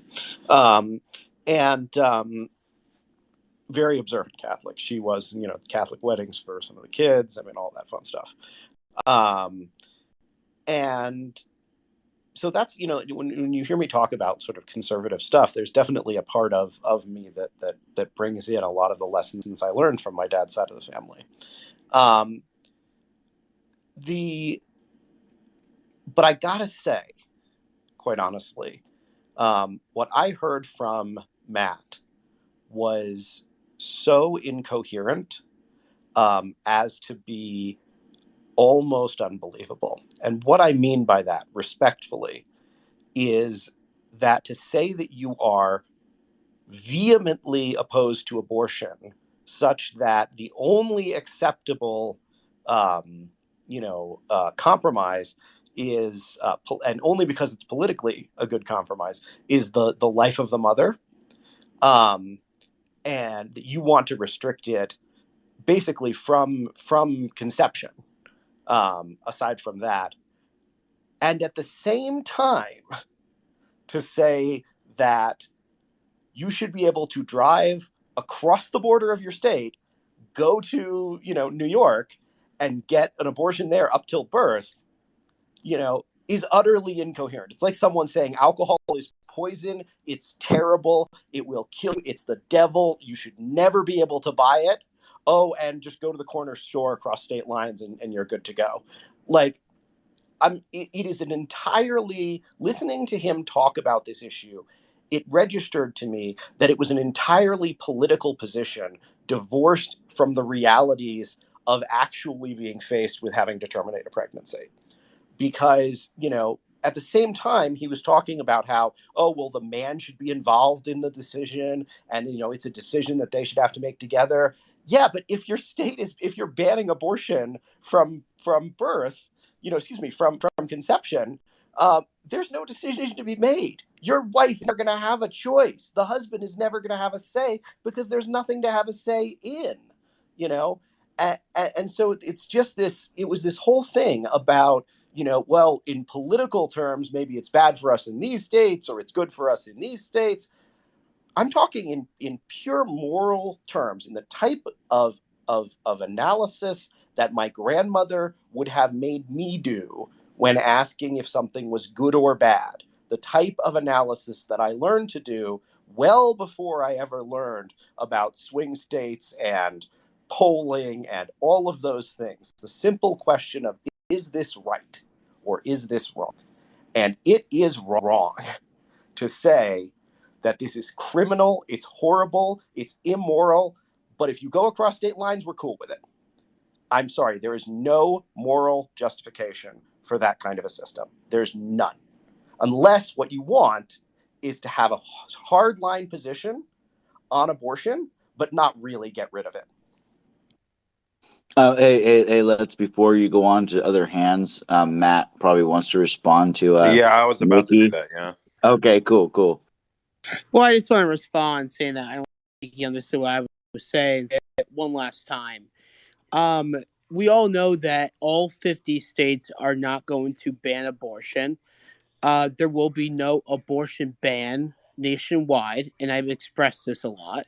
And again, this is my view on abortion. I believe, like I said, in a political sense, that it should only be the mother's life in danger that should be allowed to even accept abortions. But Nikki, I don't think I ever told you that I support banning anything statewide or nationwide. So, to you to think that I would ban abortion outright in a state, just incoherent yourself. But again, let me just say this. I'm talking about the states that are not going to ban. And if somebody, let's say in the state of, let me see, Missouri, for example, or a state like Tennessee or Kentucky, who, the woman wants to have an abortion. Again, we can't stop them from having an abortion. We're not going to be the SWAT team like Eric Swalwell has, proposed in a commercial, saying that we're going to arrest you for having an abortion. But at the same time, I'm saying that if you want to actually have an abortion, fine, you can have an abortion, but it's not allowed in any state that is going to be banned. So what I'm saying is that if you're going to have an abortion, go to a state that allows it, and don't go to a state that doesn't. And if you're going to keep complaining that what I'm saying isn't coherent, then I don't know what else to tell you. Because again, my stance on abortion is that I'm pro-life, and in a political sense, the mother's life in danger would be the only exception to me. And again, this is my opinion, for abortion to be acceptable. So again, if you don't like it, Nikki, then it's totally fine. I mean, I respect it, but that's to clear up some things because again, you haven't really, spoke out about me in a correct way. So I'm going to respond to that really quickly. Make it fast, bro. Yeah, we already have a national abortion ban. It's a national ban on late-term abortion. It was passed during the Bush administration. It was upheld by the Supreme Court during the Bush administration. That ban demonstrates that, yes, we can pass a federal law, either enshrining abortion rights nationally or banning it nationally. And my point is that while your position of having strong personal opposition to it, but not actually opposition to it at the state level or at the national level, which is what I heard you say, I'd be curious whether you think we should ban abortion in Rhode Island, for example.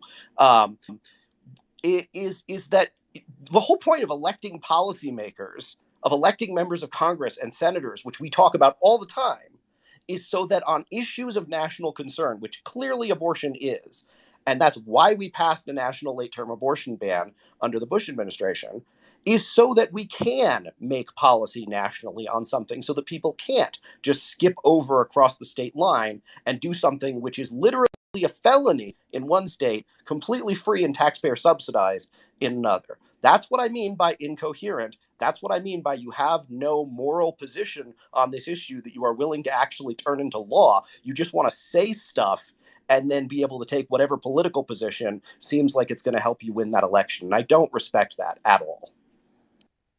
So, okay, Jason, I'm going to direct this towards you because Matt's got his hand up, but there's like this other hands, and I don't know what All you right. want me to do. So what I want to do is give Matt one more response. Don't raise your hand again on this one, Nikki. Matt gets the final say on his defending himself, not what you were. So Matt can do that. What do you think of that, Let's? I just think it's That's good. to assume that again, Nikki thinks that I'm just saying things to make it sound like make ends agree.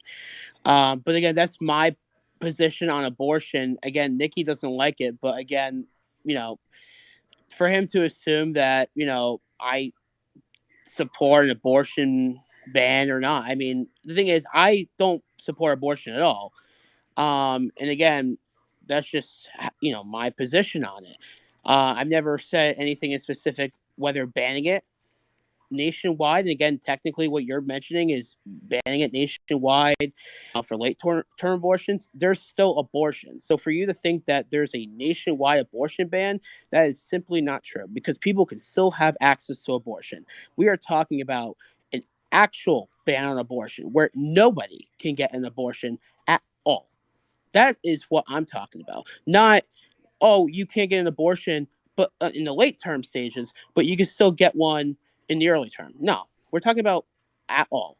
And again, in Rhode Island, they codified it. I don't know if you heard me say this several times when we talk about Rhode Island, but no, I can't ban abortion if it's codified into law. And respectfully, I wouldn't overturn it because again, it's respectful to agree with the state of Rhode Island and the voters to obey that law. So again, you on the other hand are just making these attacks for no reason, and I think you should just stop. But anyway, move on.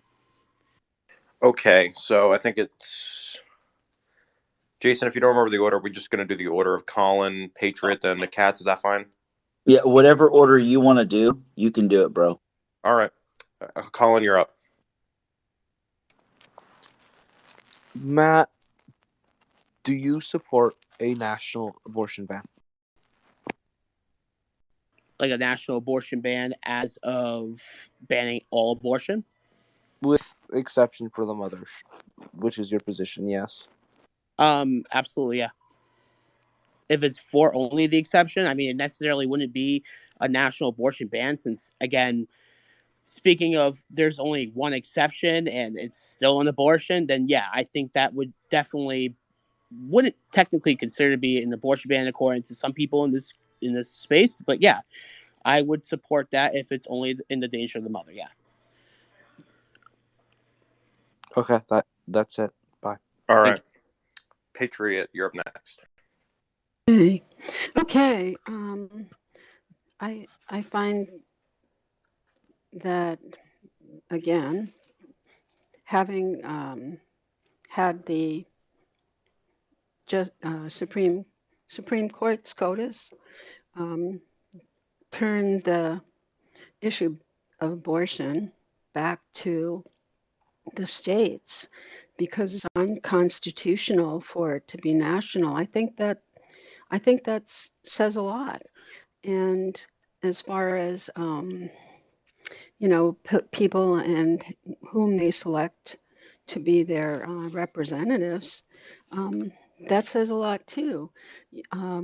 So as as far as the as far as when life begins, you know, scientifically they say, well, I would say a conception, but scientifically they judge heartbeats, they judge whatever, but it's it's just it's just really something that should be, it should not be a nationwide thing. And you know, as far as I'm concerned, people, it's wrong. I don't, I'm very pro-life myself, but I do understand human nature, and also need to caution people that this is something that they'll be answering for in the future. You know, if you're Christian, you'll be answering for it in the future. I remember one of my aunts telling me, you know, contraception is, you know, blah, blah, blah. And it's like, I'm going to make my decision. And I have two sons 8 years apart. So I'll answer for whatever I do in my lifetime. Anyway, you know, I appreciate the opportunity to share. Thank you. All right, Katz, you're up next, and then it's going to be. Oh man, I didn't remember the order, but I'll try and figure it out. You can do Nikki and then Colin. Yeah, Nikki, then Colin. Yeah. Just very quickly. Oh, sorry. Go ahead, Katz. Sorry. I mean, if you want to go and do a quick rebuttal, Nikki. I mean, I just didn't want to leave Katz waiting. Constitutionally, the Supreme Court in Dobbs said that Roe versus Wade was wrongly decided. Roe versus Wade established a constitutional right by the Supreme Court. It did not say, the Dobbs decision explicitly did not say that abortion should be decided at the state level. It said that the Supreme Court should not decide on the right to abortion. It is absolutely constitutional for the federal government, for the state, the House and the Senate and the president to make abortion law. That's previous Supreme Court precedent where they have said that it can be decided. So to say that it's decided at the states, yes, I know that gets bandied about and the press has sometimes covered it that way. It is absolutely not true. And the Republicans and the Democrats have both said that they have interest in passing national abortion policy. For the Democrats, it's a national abortion codification. For the Republicans, it's a 15-week abortion ban. I'd like to respond immediately to that. I disagree. Go ahead. Just make it a little bit. I disagree 100%. They're sending it back, and it's up to the states. And you elect your state representatives, and so be it. Thank you. But that's not the legal situation. You're saying that's the political situation. Legally, no, actually, it's the legal situation. That's what they did. No, it's just yes. Sorry. Yes, it is. Not. And I'm welcome to have anybody else chime in. I'm not gonna. I don't need anybody else to chime in. Hold on I'm a second, just guys. telling Hold you, on. it's not correct. Okay. We're just gonna go to Katz, and then we're gonna go to Colin because I don't think this is gonna really get us anywhere because we're just gonna be here arguing all night. Okay, thanks. Hey, Nikki. When you were talking about your grandmother, I hope that as you listen to me that makes a good memory for you. I mean, you didn't say what your relationship was like with her. I loved her very, very much, and it's one of the reasons I have such affection for you. Oh, thank you. So now I have a question for you. I wanted to ask you the last time I talked, but then I decided I want to talk about more about when a child in the womb has problems. But my question for you was something that you said quite a while back, and you said it, and I was like, whoa, wait a minute, what was that?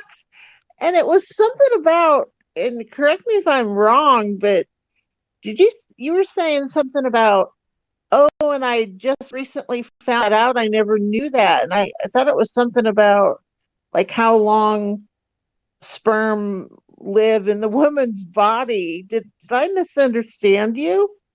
Yeah, just slightly. It's I thought that when they say someone is 4 weeks pregnant or 8 weeks pregnant, that means that they are, 4 weeks after, conception, after sex, or 8 weeks after sex. And that's actually not how they count weeks in pregnancy. It's based on when the start of the fertility cycle is for the woman, not based on when the actual conception takes place. So a woman can be multiple weeks pregnant when sex actually takes place. Makes sense. Okay, because I don't know why I took into it that you were saying like the sperm can live a long time, and I'm sitting there thinking, no, they don't. And I was looking it up, and it's like everyone was like up to 5 days. So I had to ask what you were talking about. But I do appreciate your thoughts about your grandmother's voice. Oh, hey, Cats. Hey, Cats. From now on, you got to call grandson Nicky, just like Colin calls Nicky his father. Grandson. Wait, Grandson so Nicky, oh does boy. that make Kat's my great grandmother? Yes. That means we shoot two brothers, I guess. What do you think, Cats? What do you think of that, Cats? Oh, I missed that last part because I was laughing. What was it again? So Colin said it. He can bring it up. Go ahead, Colin. Cats, does that make you my grandmother? No, she's my grandmother, and since I'm your dad, then Great grandmother. Great Yeah. grandmother. Okay, I'll be your great grandma, Colin, and that means that you got to do what I say, and I'm gonna teach you the right way. All right, Colin, you're up next. I think that abortion should be left up to the businesses. I feel like the top percent of earners should decide whether or not somebody should be able to get an abortion or not. That's just my opinion. Y'all can take that and debate that on your own time. Leave it up to your company. Your employer should be able to decide if you can get an abortion. I immediately was having a question mark over my head when he said business. Yeah, what was up with that? Business? Yeah, employers. He was trolling. He was joking. Well, obviously, this is the same guy that asked earlier. We were having a detailed talk about elections, and he was asking us about the new Taylor Swift album. That is more important than elections right now. That is 2 days away. Elections are in a few weeks. Taylor Swift is releasing an album tomorrow. And do you know how excited I am about that, Colin? I'm not. I don't care. Dude, I don't care. Taylor Swift literally hates conservatism. If there was ever a debate in these places about who was gayer, me or Colin, I hope that's been resolved now. Yes, it's been resolved, Nikki. Don't worry. I'm not even joking. Colin's like Colin's a real Gen Zer. Like, and Carly Rae Jepsen is releasing an album on the same day. The real question is, who the hell listens to those people anymore? Yeah, Carly Rae Jepsen was 2012. No, and Taylor Swift was like 2006. Like, she's so irrelevant. Carly Rae Jepsen is legitimately making a comeback. This is actually a big deal. What does Grandma Katz have to say about this? Yeah. I don't give a hoot. Well, the grandma has spoken. Going on a goodbye tour, and that may appeal to Grandma Katz. I don't know if you're an Elton John fan. I love Elton John. I did used to listen to him when I was young. Yeah. There you go. Katz, who is your current favorite musical artist? Mine or Katz? Katz, I assume. Great grandma. You know, I don't tend to have a single favorite. I would say that I have favorites, plural. I've always liked the Beatles. I mean, I know that's the Beatles old. are pretty good. I love the Beatles. You know, I do like Coldplay. Coldplay is also really good. There you go. Yeah, and I mean, there's She's the some cool other grandma. there's some other artists in my, top of my list, and some of them are kind of varied. Like, I think a lot of people in here probably wouldn't have heard of any of them. No, you could try. give us a run for the money. I would like to go ahead, if you don't mind. Go ahead, Kat, say one or two if you don't mind. But I would like to circle back onto the topic for a second. But go ahead. Lorena McKennitt. Anyone heard of her? Nope. No. She's considered kind of like combo Celtic New Age world music.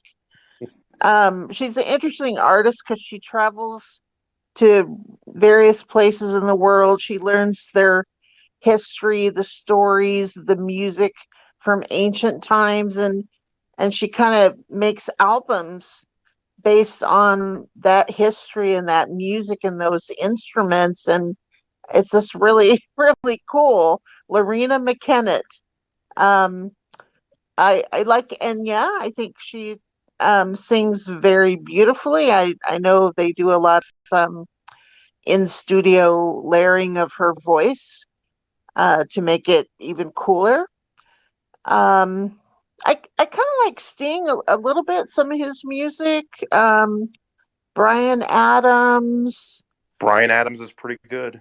Yeah, in fact, I haven't really been to that many concerts, but I did get to see him. Genesis, the Bee Gees. Genesis is really good. Yeah. Yeah. Phil Collins' band.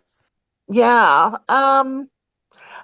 I don't like her politics, but I do think that Barbra Streisand has probably one of the top female voices in the world.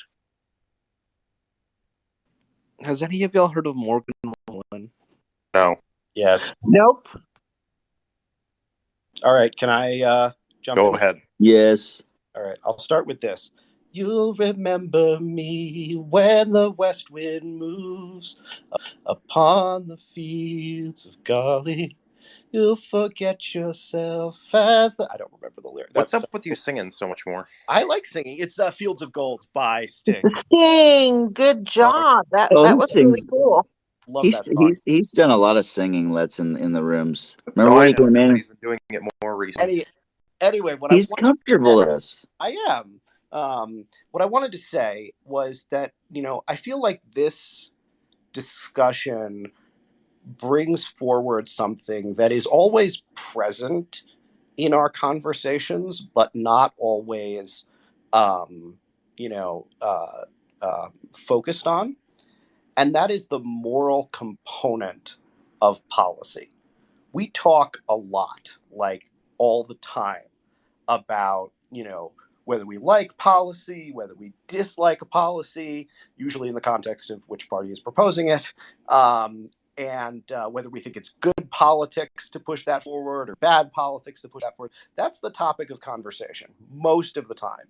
Is this going to be good for us? Is this going to be bad for us? How's it going to impact the midterms? Which president is going to come out with the most strong position on X or Y or Z? How's that? That's the form of conversation we talk about most of the time. But the reality behind everything we do in politics is a moral argument. Is this the right thing to do? Is this the wrong thing to do?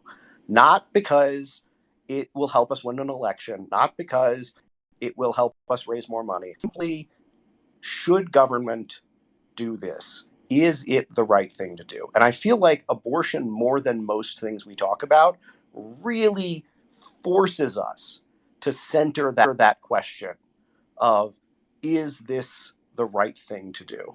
Is this the moral thing to do?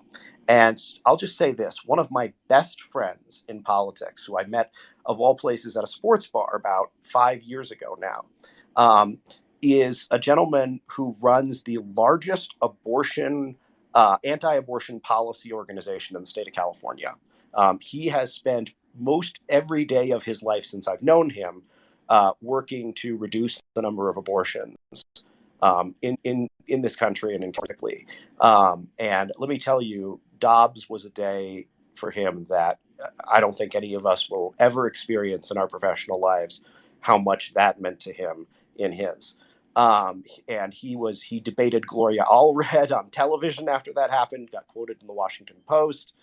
And he is one of the sweetest people that I will ever meet. And one of the most darling, has been wonderful to me and my friends, and is phenomenal to engage in political conversation with. And he has absolutely the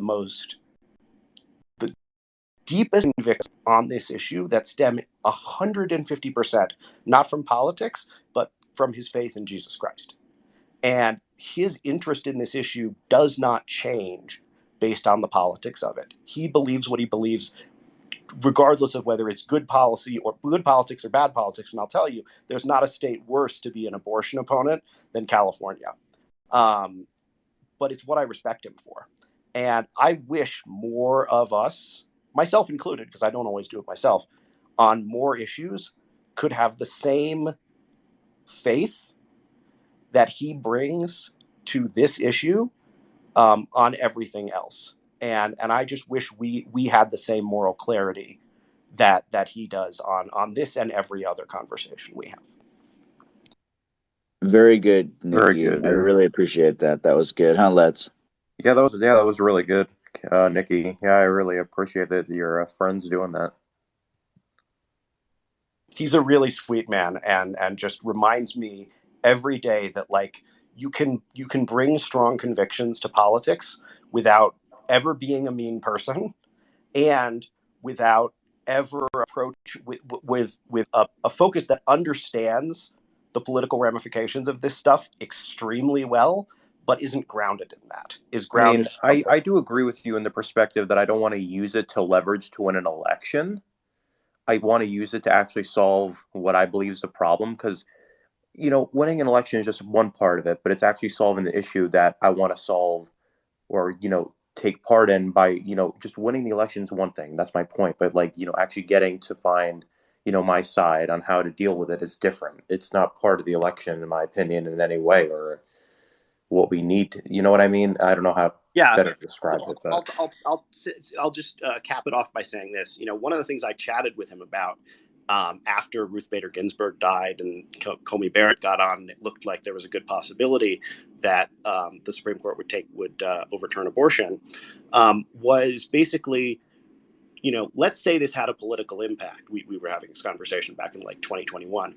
How much would you be willing to lose politically in order to, institute, not just, to overturn Roe, but to get a national ban on abortion? And he said to me, point blank, unless it meant that the Democrats took back power and undid that ban, by passing legislation, that he would lose at least the next presidential election, if not more than one, because it would protect the lives of millions of aborted babies over, the next 10 years. So that's the kind of moral clarity for someone who, we think that the ultimate test is whether you're going to win the next presidential election. If you care about an issue enough, you're willing to lose a lot politically in order to make sure that the policy you want is enacted and safe. That's really good, Nikki. Yeah, I agree with that. It's very good. No, I definitely see Nikki's perception of the idea of what he is saying. I mean, for sure. I mean, he definitely, has talked with a person that he's very good close friends with that has been able to see this through an eye lens that I guess not even I could have really looked it through. So I definitely appreciate that. But PC, you're up next. I just had a question. I'm pretty sure there's a pill out there that you can take so that you don't get pregnant. Am I right? You mean birth control pills? No. Isn't it like the morning after pill or something like that they call it? Yeah, the morning after pill is, so there are 3 pills really. There's, the abortion pill, there's the morning after pill, and then there's birth control, there's the morning after pill, and then there's RU486, which is the, medication abortion pill, which is what you can take up to about 10 weeks. Okay, what I'm concentrating on is that pill that you can take so you don't get pregnant. Why doesn't anybody on both sides of the aisle, nobody talks about that? Maybe that would eliminate a lot of abortions. I mean, if you could take this pill like after unprotected sex or rape or incest or whatever, and so you don't get pregnant. Maybe if we could talk about that more, nobody seems to push that. They go right to the abortion. What about like I said before, the birth control pill? Like, people take birth control pills while they're not even pregnant to prevent that. No, so I mean that's one way to go about it, because the morning Well, after pill is already when you have sex. So right, but yeah, but some people can't take the birth control pill, first of all. Or maybe, for some reason you're just not on it, and then this happens. I mean, I'm just saying, I'm not saying it's an answer to anything. I'm just saying that nobody talks about it. All they talk about is pushing these women into abortions. Why don't they educate women more and say, there is a pill, that if something happens, you can take it and you won't get pregnant. They don't push it. no, I agree. I mean, I'm completely against people like pushing abortions, like forcibly trying to, put it on you. But I Well, I mean, at don't the even same, mean that. I mean, they just don't talk about it. Like, I think oh, that's all part of the education part of it. You know what I mean? Like, I don't know. I just don't think they talk about it enough. I'm not saying they push anything, but they just don't talk about it enough that that's an option that women should know that they have. no, Instead I of just agree. having unprotected sex and waiting to see what happens. So I just looked up the number, and this is through 2015. This is 2008 to 2015. 23% of sexually active women, I believe it was like 15, 16 to 44 in age, which is, the age when you'd get pregnant. 23% have used emergency contraception. So I think it is, I mean, it's over the counter now. You can get it at any pharmacy. I agree with you. They should have it in more places. They should have Is, it in is Planned schools. Parenthood giving it out? Oh yeah, absolutely. Okay. 100%. But I mean, I think it should be free over the counter. You should be able to walk into any pharmacy and just be like, I would like a morning after pill, please. And I think it may be in certain states, but in most states you have to pay, $40-50 for it. And some insurers will cover it and others will not. But no, that's a huge thing that Well, we have. that's a lot of money. Yeah, exactly. No, you're 100% right. And it would be great if, either insurance or honestly the state would just cover it, because the amount of money, if you just think about it in terms of cost to the state, in terms of having, having kids, essentially, it's a lot cheaper to give a person the morning after pill rather than them having to later go and get an abortion or have a kid. It's just, those things are more expensive. So Yeah, at least let Planned Parenthood give it out free. oh yeah, but I mean, for a lot of people, remember, you have to get it within like 2 or 3 days. So putting it where people, I mean, I think there should be vending machines. I think you should be able to walk up and there's a vending machine 24 hours outside, the local pharmacy. You stick your in and it gives you morning after pill and you don't have to talk to anybody. That's what we really need for this kind of thing. Well, that's an option, I guess. I'm just curious how many pregnancies it would prevent so that we wouldn't have to talk about abortion. I mean, yeah, it's already like it was 5 point. It was previously in the previous decade when it was 11%. It was 5.8. So it's about 10 million pregnancies that were prevented by taking the morning after Well, pill. see, that's a good thing. I think they should talk that up more. Yeah, no, absolutely. I completely agree with you. And I think, one of my biggest positions on abortion is we need to do more things to prevent people from needing abortion. Exactly. Yeah. Condoms, encourage That's what I'm saying. And because yeah, it's like if you're careful, you probably won't need an abortion if you're lucky. But quite honestly, the condom breaks often, not often, but often enough. Birth control does work. Sometimes people will get will take birth control reliably, and about 1 in 100 times it just doesn't work. And so there are failures even when you do everything right. There are times where you get pregnant even when you do everything right, and you may not know it until 4 or 5 or 6 weeks. And having to make that immediate decision because you're coming up against the limit of I have to get an abortion like today, or they won't let me. That's where this can get kind of tricky, quite honestly. So that's sort of where my perspectives on this really come from. That's really good stuff. We're gonna start to close because I'm gonna be opening more spaces throughout the election season. So, and I don't want to wear Let's or Nikki out because he's gonna be used as well. So, Who's asking for a mic right now? Oh, okay, Michael.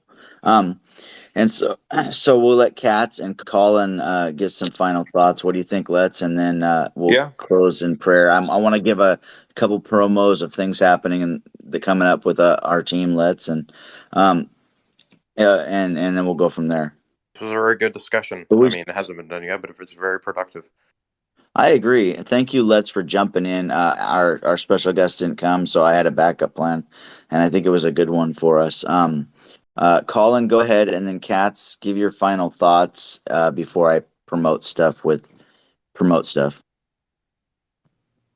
actually, I had a question for PC, but I'm actually just going to ask it to the floor. Do you support comprehensive sex ed to prevent abortions?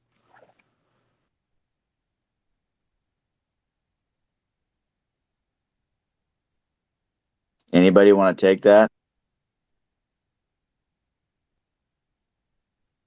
Is everybody's mics working? Jeannie, you want to answer that quick? Do I think kids in late middle school and high school need sex education? 100% yes. It should include birth control.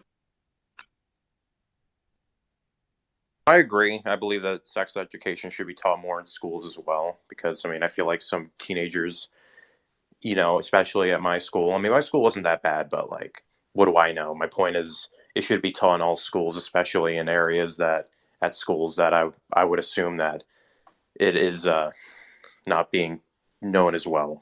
So I definitely agree with you, Jeannie. But What's the mom, Becky? Becky's a mom. So what does Becky think?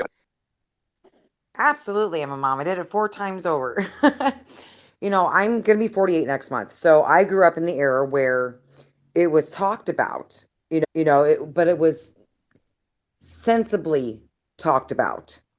And I think that is what's very important when it comes to sex education. Don't make it taboo. Don't make it about gender or trans don't get me wrong. I love all people, but when it comes to sex and having babies, it needs to be between a man and a woman, unless they do artificial insemination, which is something that should not be discussed in school. So my opinion is yes, children need to be educated about their bodies as far, like when they come of age, mind you. I don't think I got my sex education in school until I think it was first spoken about in 6th or 7th grade, I want to say. But that's just because, that's the time when girls and boys start going through changes and they wake up with hard-ons or, sorry, I know this is being recorded, but it's the truth, and so I really feel that if it's the way it used to be done, I think was a proper way of educating people. So I think if we go back to old school education, and also the core of it though, not only in school but parents. If there's questions about what they learn in school, the kids need to know they can go to their parents. And I really think ultimately that's what it comes down to is, providing information from the school, and like good information, and then allowing the children to discuss it with their parents. If that gets taken out of the equation, then we're just going to keep on having young teens getting pregnant and or men or boys and girls not appreciating or respecting the other person's body and just thinking, oh, let's just play around with this thing and see what happens. That's not how it works. So I mean, well, yeah, that's how it works, but I mean, Okay, Becky, you I'm cracked me sorry. up. I'm sorry. To the listeners that haven't listened to this yet, please forgive us. We have gone off the rails. Yeah, okay. Well, the song My Ding-a-ling, no, but so yes, as a parent, I have no issues with being approached in a sensible way in school. But it also, like I said, the children need to know that they can go to their parents, like, send a memo, hey, we're going to be discussing this with your children, just letting you know they're probably going to come home with questions. So parents need to get out of the tight-lipped, allowing their kids to learn everything from Google mentality. There we go. All right, I'm done. Yeah, no, that's really good, Becky. And I'm sick of the schools I don't think kindergartners need to be learning about sex. No, they It's do not. not. That's Yeah, true. it's not called for, and it's happening out here in Oh, the Jesus. Seattle area. Yeah, I mean they're pushing that stuff, and we have a really good conservative radio host out here. He's probably one of the best. He's a gay man, and he is awesome at finding this stuff. Found that this stuff is going on in Washington State, even on Kat's side of the state. Schools are pushing this stuff, and just because of how woke this state is, it just seems to get passed over like it's no big deal. Just a Matt, reminder. oh, Just go a ahead. reminder. Jay Ensley really does suck. Thank you. Yes, definitely. Thank you, Let's. You are 100%. Yes, he does. Matt, go ahead. So, as someone that has learned it way too early, I don't think that it should be allowed in elementary school at all. I think that it should be expanded in middle and high schools. I think that um, middle school you should learn about puberty. I think in high school you should learn about sex education. Again, we have too many issues with children that are younger than, let's say, I wouldn't say 10 years old, but I've heard instances, especially recently, where again you'll have people between the age of 10 and 12 already getting into it. And again, especially in my town. And it's disgusting to hear all these things. But it's true because, again, they get taught about sex education too early. I learned it in fourth how to put a condom on. How old I was. I think I was 8 years old, going to be 9 the next, yeah. So I was 8 years old learning about how to put a condom on.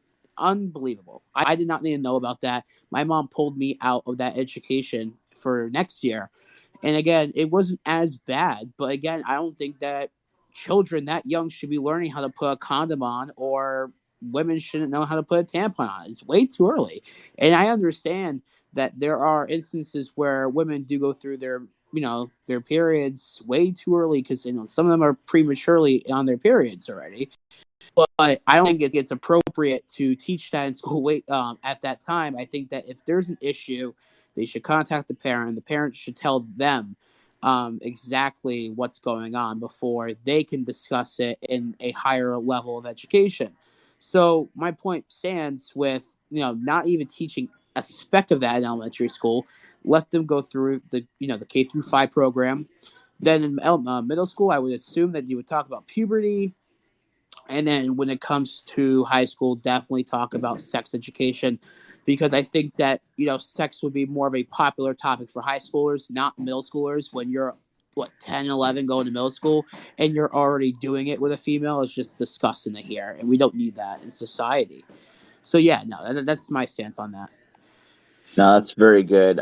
Just a reminder, we are winding down the space. So I know everybody keeps raising their hands, and I love your conversation, but I don't want to wear Let's Talk down. I don't want to wear Cats down. They are very, very vigilant people. So, and I'm going to have a late night garage space open this Sunday night for election stuff. So we're just going to be flying high, but I'm also going to make sure I keep the time down on some of these because they can go long.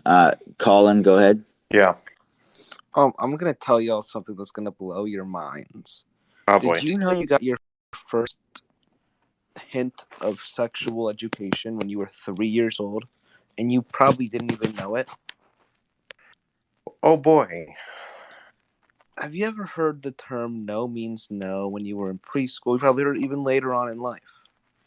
That Where's it going? is your first hint of sexual education in the essence of consent. Yes, this has been studied, and it is one of the reasons why they teach no means no so early, because the quicker you do it, the more people know, well, no means no. So let's just say that. And that is our well spoken word of phrase of the day from Colin. All right, Cats, and then Jeannie, and then Cats. I just wanted to end with uh, when it was time to do sex education, we had it in the Bellevue School District. We had it in eighth grade. but at home we had it too. My dad had a book. It was called The Facts of Life and Love. He handed it to me and he says, "If you have any questions, please ask me." And I was just mortified. Yeah, I mean, here's the thing. I mean, I know that schools feel like they need to teach this stuff, but the problem is let's be honest, and I know everybody in here would agree. You've got some teachers that are perverts, and they don't need to be teaching this to kids. Just the truth. I mean, that they don't need to be teaching kids that this is what we do, this is how no, like, and there's a lot of parents that aren't teaching their kids that stuff either, though. And so there's got to be a balance. And I think, Jeannie, I think it's cool that your dad was willing to, if you had questions, to do that and threw that at you at the time. And it's really important to learn about it, but it's also important to have a balance in that way. And I think that we just have to know the balance, and the balance in teaching our kids. If I had kids, I wouldn't tell my kid at 5 years old about sex. It would be He'd be 12 or 13, and I'd start talking about this stuff, because you can't not say anything either, or they're going to learn from their friends. You have to be involved. But the schools, it just seems like there needs to be a balance, and I believe in the balance in that way. Katz, you can close out your final words. I'm going to do some promo stuff, talk about what's coming up, and then we will close in prayer. And I really appreciate all of you, Colin, Nikki, Becky, Michael, all you guys sticking around. Mitty down there listening in, the Dr. G, Liam's here a lot. He's awesome. I appreciate him being here. And even the people I haven't seen, Thomas, my brother Thomas down there. Matt, I like how you jumped in on conversations tonight. I really appreciate it. Katz, go ahead. All right. Thank you. So I had something off topic and then on topic. So earlier when you guys were asking me what music I liked, and I mentioned Lorena McKennitt, if you would check in the little bubble conversation to the lower right, and I did post my two favorite Lorena McKennitt songs. You could go to YouTube and look them up. One is called Marco Polo, and the other one's called Dante's Prayer. A lot of people probably will not like this music because it's so unusual. But I think it's absolutely stunning, and I would love to hear your thoughts if you had the time to listen and just see what you thought about that. The other thing um, on topic is I think that we don't have enough people looking at a possible solution and not using contraceptive. And this doesn't work for all situations. It's not going to work for the immature teenager who's experimenting or suddenly gets in a situation and decides to have sex. It's not You going to sound work like for. you're in a hall, by the way, Katz. Oh, sorry. I don't know what's happening. But people need to learn that there is what's called natural family planning. That is primarily used by Catholic couples, and it's not like the old rhythm method that you probably have heard of or may have heard of. It actually is very, very effective. And so I would just invite you to Google natural family planning and look at that on a preferably Catholic site so you get the real scoop on it as a potential alternative to birth control. Again, it's not going to work for every situation. Thank you, everyone, for being here, being with us, your participation. Thank you to Let's for doing a fantastic job impromptu in our overtime hour. And thank you, Jason, for being who you are, a wonderful man, a wonderful friend. And I will let you take it away. Thank you. I appreciate that. And I appreciate everybody wanting to be here. This is becoming something I never thought it would be.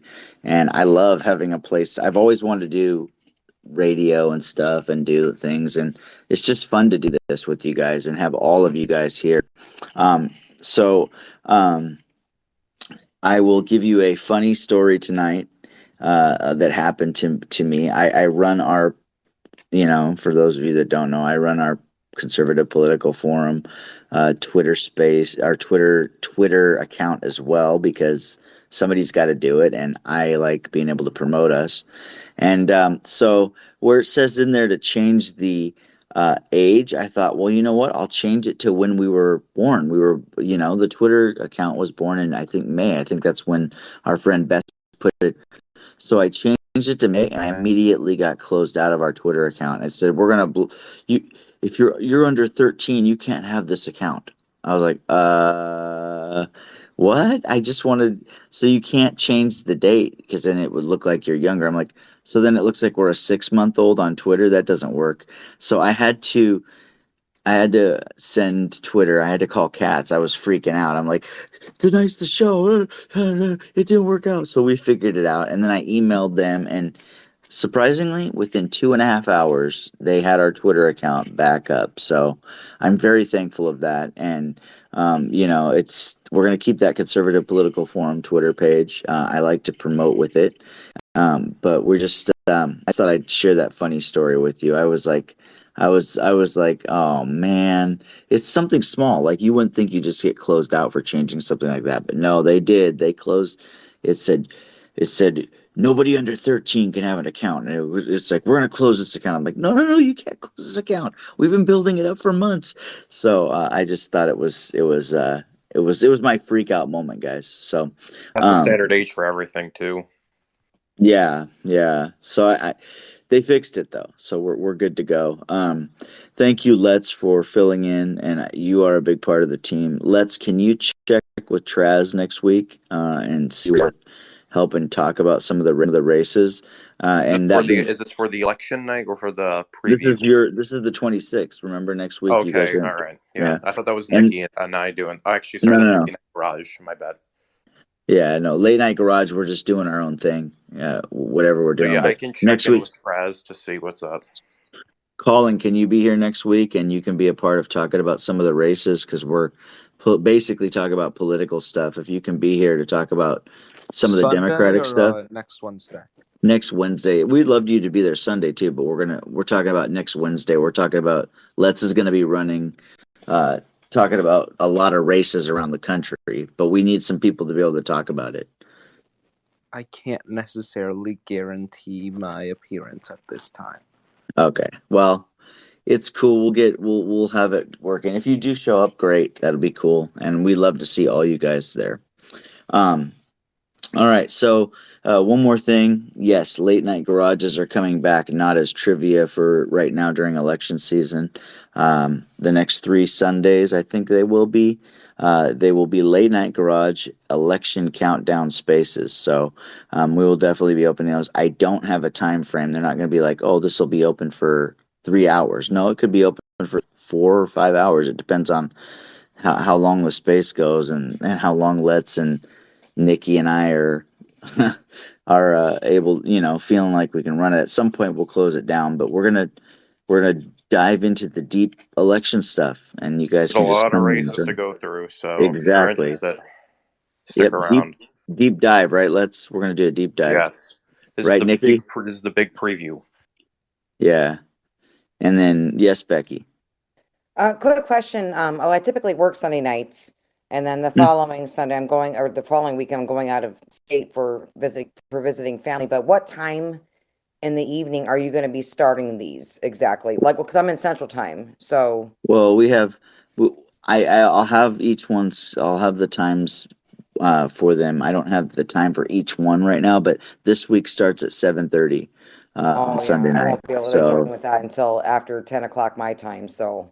yeah, 7:30. So I would be definitely a half hour late. That's the only reason why I was asking, because I'm very interested in this because, like I said, there's some new faces here I haven't seen, but I only started getting into politics in 2016, so I'm still learning a lot of things, and I think it'd be very informative for me to be a part of that. So I will do my best to get on as soon as I can. There we go. We'll send invites.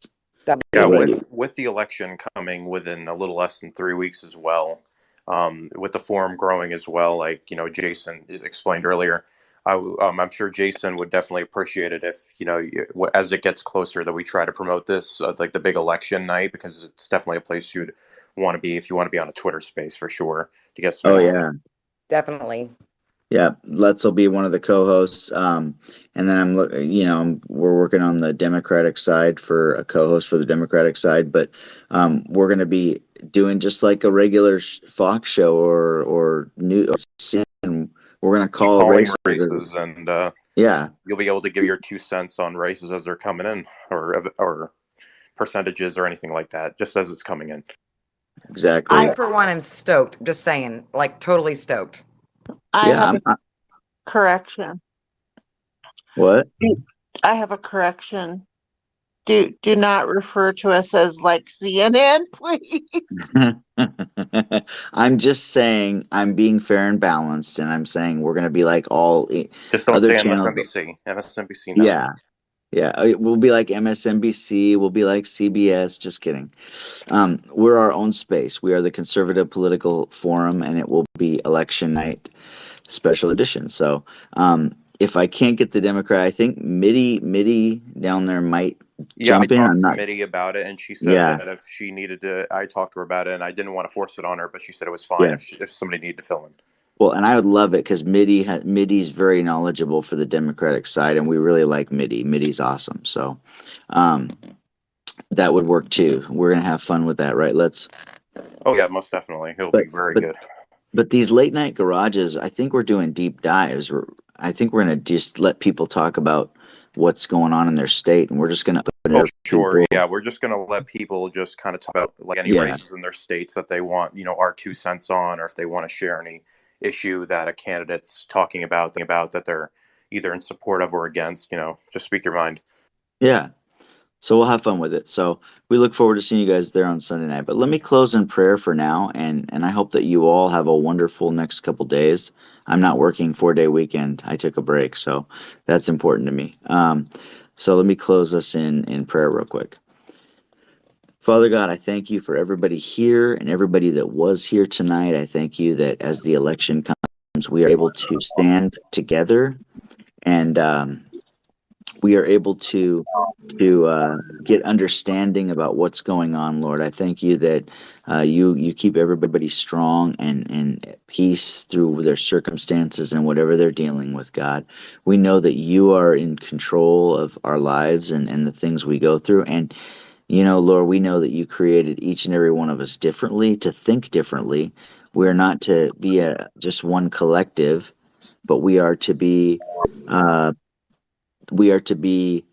somebody keeps unmuting their mic. Please try not to do that, Jeannie. It's throwing me off. I have to keep muting you. I just thank you, Lord, that you have made us one, made us different people, so we have different opinions, because we're not like a collective, like a Terminator collective or something, but we have different opinions, and that's important. And I just thank you that you just keep us all at peace through this election time, and that nobody goes crazy in their mind because they're frustrated. I just pray that we all have peace. Peace should be the word of the week, of the next 3 weeks, in the name of Jesus. Amen. Amen. Everybody else. Amen. Sorry, Jason. I don't even know how the mic turns on. Obviously, I touched it, but I don't know how I'm doing it. I muted you twice, and the reason why I kept pausing was because I was like, it would stop me in the middle of the prayer. It was crazy. I'm so sorry. That's okay. Any last things, cats? Yeah. Meow. Good night, everyone. It was a pleasure. See you Sunday night. Have a good night. Thank you, everyone. Night, everybody. Thank you Bye, for listening. All right. Bye.